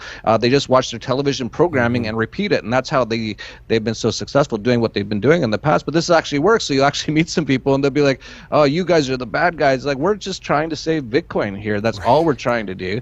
And it's turned into a public relations war. It's turned into a war on many fronts. So, we got slow and expensive on one side, and the reason why obviously we don't want slow and expensive is, I think, because when those of us who discovered it, like yourself, like myself, when we discovered it early on, I mean, I remember pushing through transactions with zero fee, even before they had instituted the software limit of 1 Satoshi per byte. I remember pushing it through with zero fee, and it would take a little while, maybe a couple hours, but it would get confirmed. And the idea was, as you say, peer-to-peer digital cash. So now we're in 2018. We've seen already BTC, that chain, start to drop off. BitPay is having problems. Coinbase on their merchant side. You were one of the first people to ever start talking about Bitcoin ATMs. You've been someone who's been pushing also the medium of exchange side. So now we've got people such as Dollar Vigilante subscribers who now have a considerable amount of wealth. They may want to spend it. They may want to spend it cryptocurrency-wise. How do you see this shaking out in the new year? Our ability to actually start spending some of this, not just cashing out to fiat and spending it, but to actually spend it as cryptocurrency. Do you see, where's the light that you see in this tunnel? How do you see this thing fleshing out? Well, if you listen to the Bitcoin core people, there is some things I can say positive on sort of their side that I can sort of understand what's going on. For example, let's just start with SegWit. That's what really happened. So really there was a branching off of Bitcoin on August 1st. And a lot of people say that Bitcoin Cash was the fork, but really the Bitcoin core was more of a fork away from what Bitcoin was before August 1st than Bitcoin Cash. Bitcoin Cash basically just stayed the same. It just increased the block size. And I should point out the block size was 1 megabit, which is less than what's held on a 1980s floppy disk that you remember seeing in like Michael J. Fox movies and stuff. You can literally say that Bitcoin essentially runs off of a floppy disk. And all Bitcoin Cash said was, well, with 1 megabit, which is ridiculously low in today's day and age, 2017, to have a 1 megabit limit on something just seems ridiculous on any level that you can even imagine. And it's obviously becoming full because of all the transactions, because Bitcoin's become very popular this year. This has been really the breakout year for Bitcoin in my view so far. Before this, people had heard about it, but this is like the year where it really sort of broke out, sort of like the internet in 1995. Like people all of a sudden, hey, they're getting email and stuff, and they're starting to understand that this is something important and things like that. So all Bitcoin Cash did was say, okay, the blocks are full, let's just increase the blocks, and they did. They increased it to 8 megabit, and all of a sudden Bitcoin Cash has 1/100th of the transaction fees of Bitcoin currently, and is a lot faster. It's definitely not taking a week to transfer like I have recently with Bitcoin. Bitcoin Core, on the other hand, all of a sudden added an entirely new sort of a thing to Bitcoin with SegWit. And here's the interesting thing. If you don't necessarily believe that it's a conspiracy on the behalf of the globalists to destroy Bitcoin, which I'm not 100% sure on, but I've seen enough evidence to think that is a possibility, it is possible that they just made a mistake because most people have not adopted SegWit so far. So if you talk to some people, they'll say, well, if everyone would just upgrade their systems, like the wallets and the exchanges and your average person, if they all upgraded their systems to the SegWit, Bitcoin would be a lot cheaper and a lot faster. And that might be true, but we haven't seen a lot of people upgrade to SegWit yet. I think I just saw a recent number, something like 10% of the community has upgraded to SegWit. So if that's the case, that's a problem, because that's either a communications problem or it's a problem with the entire idea, because it's sort of like a comparison is, I don't know if you know much about internet technology. I'm not a big techie myself, but I do know enough to know that there was a big deal about internet addresses in the last few years because they've been filling up. So IP addresses, there's not enough. They basically were running out. And so a couple of years ago, all the techies, sort of like with Bitcoin, got together and said, okay, well, there's two ways we can fix this. We can move to something called IPv6 version 6, IP version 6 essentially, instead of 4, and it'll increase the size of the IP address, but everyone in the world will have to adjust, all the hardware manufacturers, everyone will have to adjust all their stuff in order to be able to use these sort of IP6. Or we can use something called NAT, Network Address Translation, which is sort of like a way to just be able to use the addresses we have now without having to change the hardware, and everything will just continue to work fine. What we saw with that is that IP version 6 still hasn't really caught on anywhere, because it takes really the entire community having to all gravitate and do a lot of changes to be able to adapt to that, whereas the IP version 4 using NAT didn't take hardly any work, and your average person didn't even notice there was a change. That's essentially all that's really going on right now with Bitcoin Cash and SegWit. So Bitcoin Cash is essentially the IP version 4 NAT, where they're just like, well, we'll just increase the block size. No one will even notice. It doesn't matter to anyone. No hardware manufacturers, no wallets, no one has to change anything.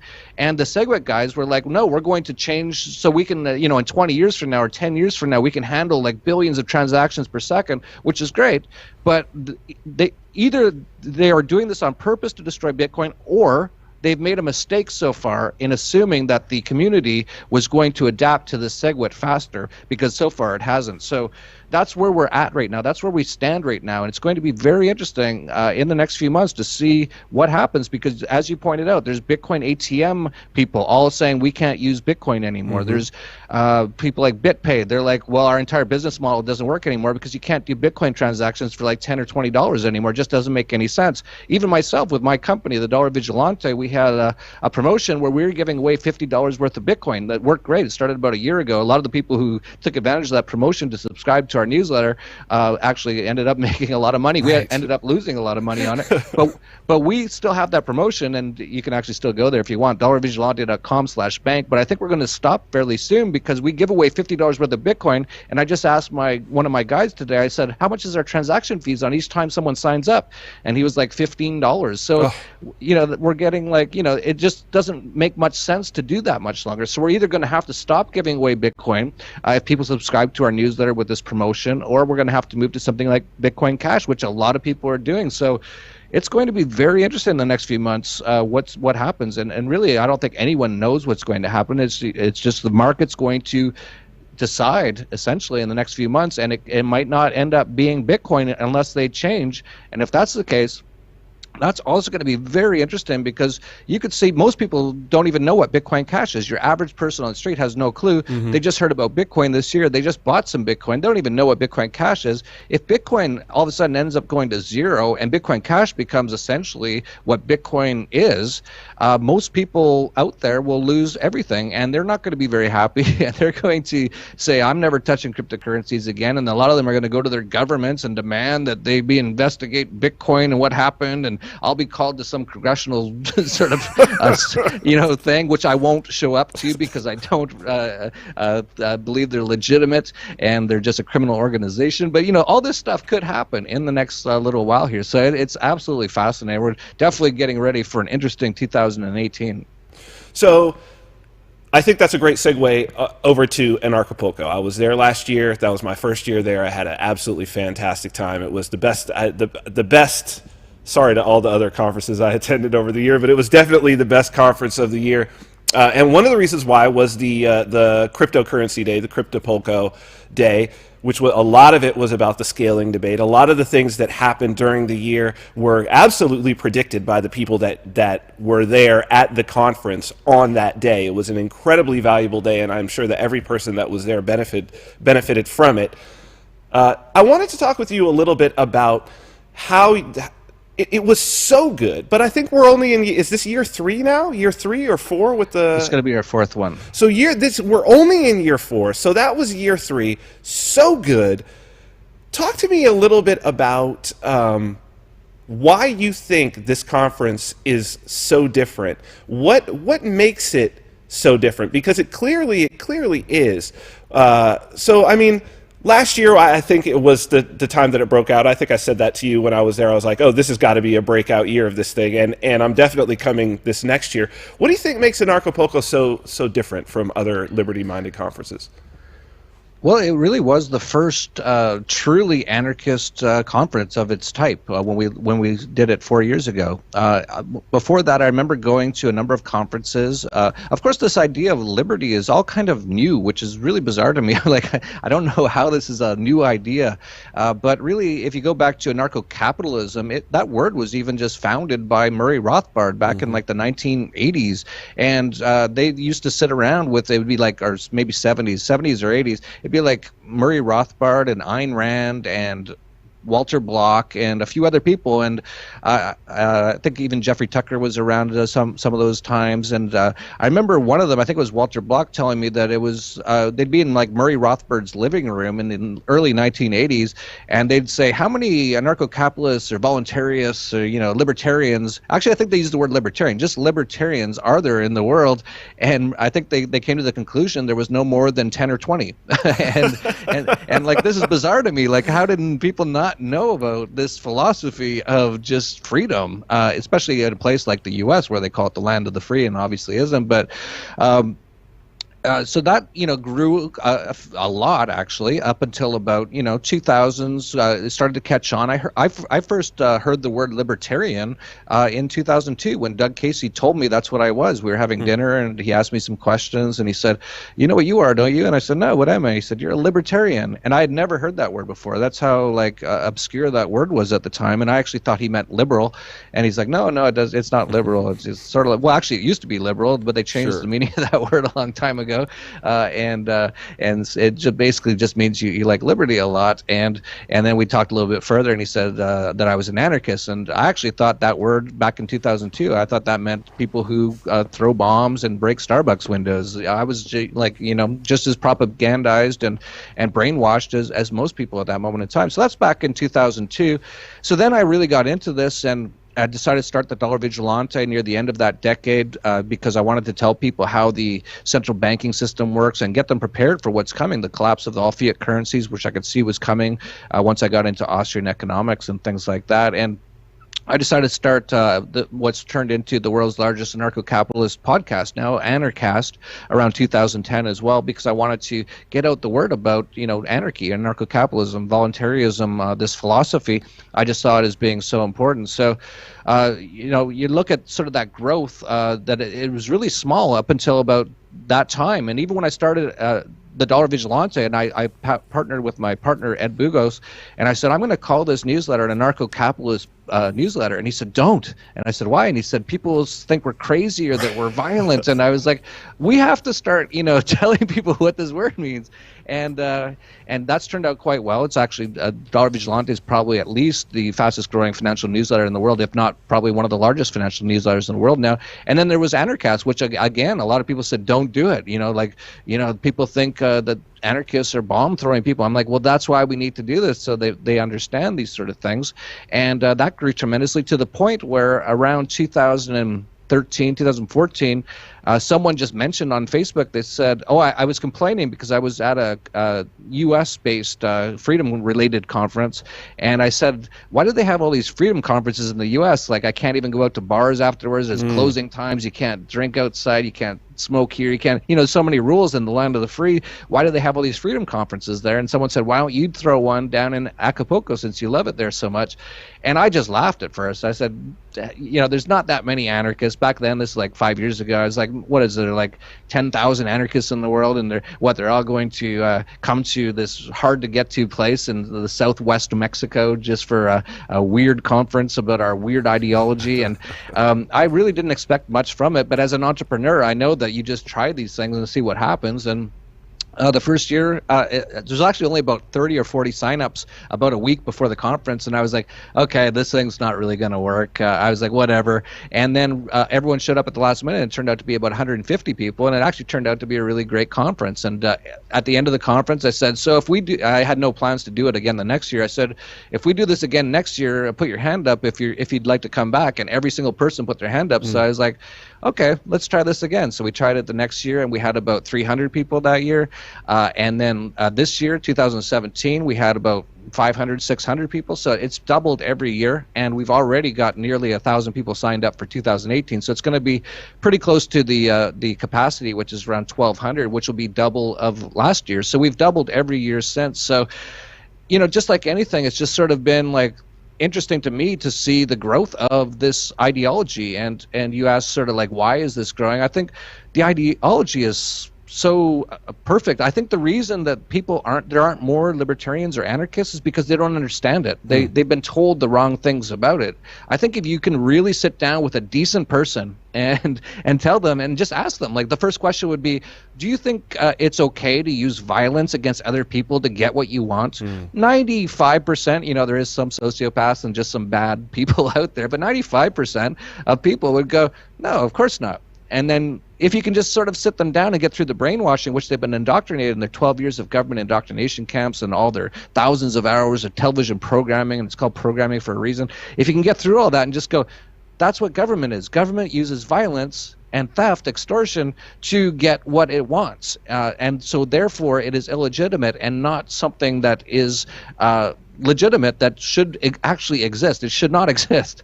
And then the question always comes after that, if you can get that far with people, like, well, how would the world work without it? And that's a whole other question. But the idea in general, it's such a beautiful, simple idea. Like, it's based on one principle, really, which is actually a principle that's quite well known by a lot of people, because Jesus talked a lot about it with the golden rule, which is do unto others as you want them to do unto you. That's almost basically the same principle as voluntarism, which is the non-aggression principle, which is do not aggress against others. That is not, there's one principle: do not aggress against other people. Do whatever you want as long as you don't hurt other people.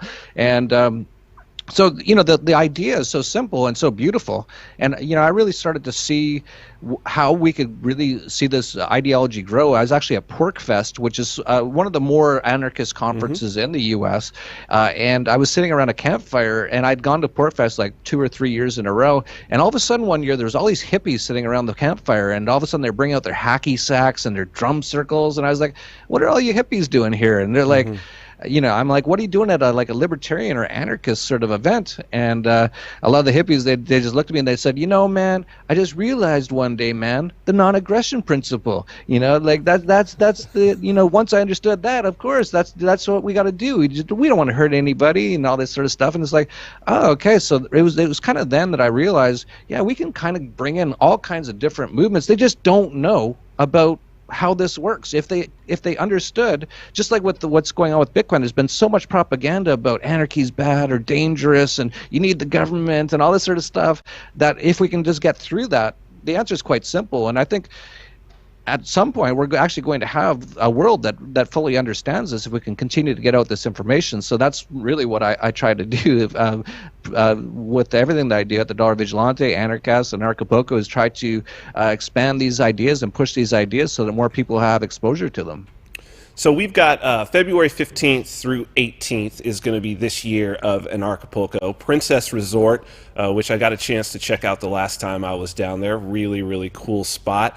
One of the things that struck me being down there, not just the caliber of the speakers who were there, but the fact that everybody was very accessible. I mean, it was also the conversations with those same individuals in private, off during those days, everybody very accessible, everybody hanging around, and as you say, this sort of wide variety of individuals and thoughts. Can you just as a little preview of the type of people that people can expect to be down there, and then if you want to talk a little bit about what the vibe is like in terms of just sort of hanging out and getting to know people and having those private conversations too. Yeah, the vibe's amazing, and I think it's partly because everyone who's at the conference is an anarchist. So, I've gone to a number of other liberty-type conferences like Freedom Fest and others where it's definitely not an anarchist conference. There's a lot of conservatives, there's a lot of minarchists, a lot of constitutionalists, and you'll be sitting around with them, and they'll, like for us anarchists, it's like we don't get along very well with them because they're nowhere near on the same wavelength. They'll be talking about how great Trump did on this, or Barack Obama did great on this, and we're like, that they shouldn't exist. Yeah, and the way that they're talking, it's very like, it rubs us really the wrong way because they're talking very violently when they're talking about this stuff. Like, well, we need to get through this law. And when, as anarchists, we're just sitting there going, wait, you want to use guns against all these other people and force them because you have this one belief? Like, to us, it's just so off-putting. So I think what happens is when you get around like hundreds of other people, all have generally the same idea about how the world should be. Not that it will ever be that way necessarily, but, how it should be, and we should be working towards that. It gets really comfortable, and you probably saw that yourself, and I've definitely seen it in Acapulco, just how casual it is, and just it's very relaxed. And like you mentioned, even a lot of the speakers, you go to a lot of other conferences and the speakers come in through the back door, they give their speech, and then they leave out the back door, and you never even see them. At our conference, you can just walk over, and Larkin Rose will be sitting there all week by a tree where he likes to sit, and you just go chat with him. And not that every single speaker is completely accessible like that, but a lot of them are, and you just run into them at the beach, and everyone's just very relaxed. And I don't know how long that vibe will continue if we continue with this sort of growth, because of course as things grow, that changes the dynamic a little bit. We're going to have over 1,000 people this year. I don't know if it'll be quite as casual and quite as that way, but hopefully it will be, and we'll see what happens. And we generally that's the way it is at the conference, and it's really like people come a few days before, even a week before, and stay even a week after. In fact, we even have a bit of a we laugh each year because about 10% of the conference every year that comes actually never leaves. They just stay. They just stay in Acapulco, and we've got actually quite a growing community of people who just stay here, and people are just like love it here so much, and they like being around a lot of other anarchists that they just end up not going home. So it's very much like that. So this year it's going to be pretty amazing. We got super excited to have. We just announced Ron Paul is going to be our keynote speaker. Oh wow! Yes, I'm super excited about that, and of course he's been such a great, he's spoken so well on anarchy in the past. He's been on C-SPAN, and someone called in and said, what do you think about anarchy? And he said, I think it's amazing. I think, we should all be anarchists. And, to have a person like him with his platform and him actually being so strong and outspoken. For example, you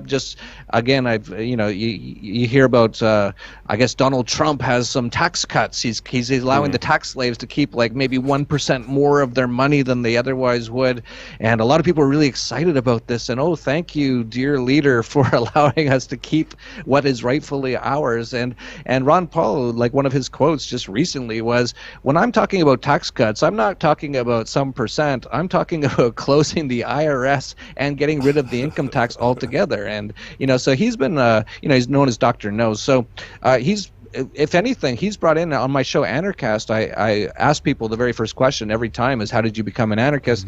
And he's got to be probably one of the top 2 people that I get responded. A lot of people say, well, I first heard about this stuff or got into libertarianism through Ron Paul. So he's been one of the biggest sort of figures in this movement to date. So we're super excited to have him coming down. And of course, we've got numerous others. Of course, Larkin Rose is coming back. We're having Mark Passio coming down for the first time. I'm super excited about that as well. Of course, Jeffrey Tucker is coming back. Rick Falkvang of the Pirate Party. Adam Kokash. And I could just go on and on about all the amazing people that'll be coming down and speaking at the event and doing events before and after as well. Yeah, that's because there are quite a few additional things going on. I know you've got a seminar yourself that you're doing. Larkin Rose is doing some other seminars in addition to some other sort of health and wellness stuff. It's absolutely fantastic. I'd advise everyone to check that out. Well, Jeff, I think we're coming up on time. Was there, besides what we've talked about in terms of Anarchapulco and with cryptocurrency, is there anything else going on with Dollar Vigilante in particular that people should be aware of? And if they are not already on board with the newsletter, how can they do that?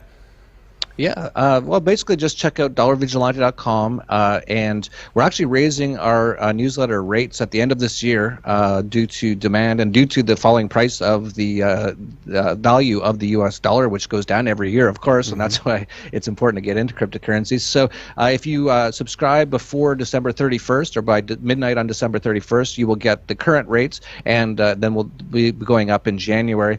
And as far as the Dollar Vigilante, we're on YouTube. You can check it out. And right after Anarchapulco, so Anarchapulco is February 15th to the 18th. On February 19th, we're having our Dollar Vigilante Internationalization and Investment Summit with all kinds of great people, including one of the top silver analysts in the world, David Morgan, of course, Ed Bugos, the Dollar Vigilante senior analyst who talks a lot about gold stocks and things like that. A number of cryptocurrency-related people. Roger Ver will be there. Trace Mayer will be there. And we'll be talking a lot about cryptocurrency-related things as well. We're bringing in a few people to help with sort of tax-related issues. Of course, I am very against tax in any way. It's just extortion. But a lot of people have made a lot of gains on cryptocurrencies this year. So we're going to have a trust specialist come in and tell you how to put your cryptocurrencies into a trust to avoid taxation or extortion. And another person talking about residency in Puerto Rico for Americans, where you can avoid a lot of that extortion as well. So if you're interested in that, you can check that out. It's all at anarchapulco.com. For anything to do with any of these conferences are all at anarchapulco.com, and you can sign up there. Fantastic, and I'll have all of these links in the show notes as well. Well, Jeff, it's always great to have you on. We'll have to do this a little more than once a year because I think it's been a total of 12 months, but we'll definitely do it again. Jeff Berwick, thank you so much for being on, and we will see you again. Thank you, Vin. Always great to have Jeff on the show. He's awesome, dude. He is, and Acapulco, man. I had such a good time last year. I would tell anybody, if you want to understand what the movement's about, you will leave there being like, oh, okay. And it's, believe me, it's not just the speakers. The speakers are great, and especially anybody involved in cryptocurrency. Look, you're going to literally be able to go and it's from both sides, right? It's from both sides of this debate, and you can literally just stop somebody, and be like, hey, can I have 10 minutes of your time? And it's pretty awesome. Or like, can I buy you a drink? And just like, all the experts are all there. So wonderful. Yeah, dude, it's well worth it. And I think that this will be maybe one of the last years, as Jeff said, one of the last years when you'll be able to have that sort of tight, because it's doubling every year. But I have a feeling that after this next year, it's going to be like, because once you get about 1,200 people, which I bet you they end up getting more. I bet you they go over, because I can't see Jeff not selling more tickets if he can. I bet you that it goes over, and then it's just like, everybody tells their friends. So it's awesome. We're down to basically no more time. Thank you for today. Let me just one more time let people know about the coding courses, codefromgo.com, if you want to just go ahead and throw up this. So those people, I announced it at the beginning of the show, but for those people who came on a little bit later, codefromgo.com. This is my my new project, but that I have been working to put together both the curriculum and the site over the past 2 months after I announced that I am going to be teaching coding courses. This first course, Code From Go Basics, this is for people who literally have zero experience with coding, and yet you are going to start coding from the jump. You're going to be coding from the word go. So my belief is that the best way to learn to code is by coding, and by the end of this, it's going to be 6 90-minute seminars. You can watch them live, or you can watch them on demand anytime after. They will permanently be there and available for you to go back to with your registration. If if you're registered. And also during that period of time, I will have some like office hours. I'm going to try to limit the amount of registrants so that I can give some individual time to those people who need it, and so that I can be available to help. But by the end of this, you will have enough knowledge to go out and start your first projects and start actually coding for yourself. I do think that this is the most valuable skill that I have. And you know, if you're looking to just increase your skill set, understand the world better, or even looking to switch careers, I mean, there are literally millions of unfilled coding gigs that are out there just in North America alone, never mind Europe and the rest of the developed world. So codefromgo.com, you can go and find out more information, also register classes. The first seminar is going to begin for this first group. January 24th is the first date, so registration is going to be cut off shortly before then, but we will continue to do this. I'm planning on doing it about every 90 days, that there will be a new registration cycle. Maybe it'll be a little bit less if the demand is high. So codefromgo.com. Thank you very much for that, Christian. Thank you for today. Let me just say goodbye. So thank you for joining us. We will be back again next week, same time, Monday, 10 a.m. Pacific time. You could check out our podcast on activistpost.com. For those who had podcast issues, that is now all fixed and all figured out. So you can do that by going to iTunes or Stitcher, or you could just go to vinarmani.com and click on the podcast link. I want to thank all of you guys for sticking with us through 2016, 2017, and now we're coming up on 2018. We've got some great things planned for you guys. So I hope that you enjoyed today. I hope that you will go and check out all of the things that we have to offer. And until then, until the next time, stay free.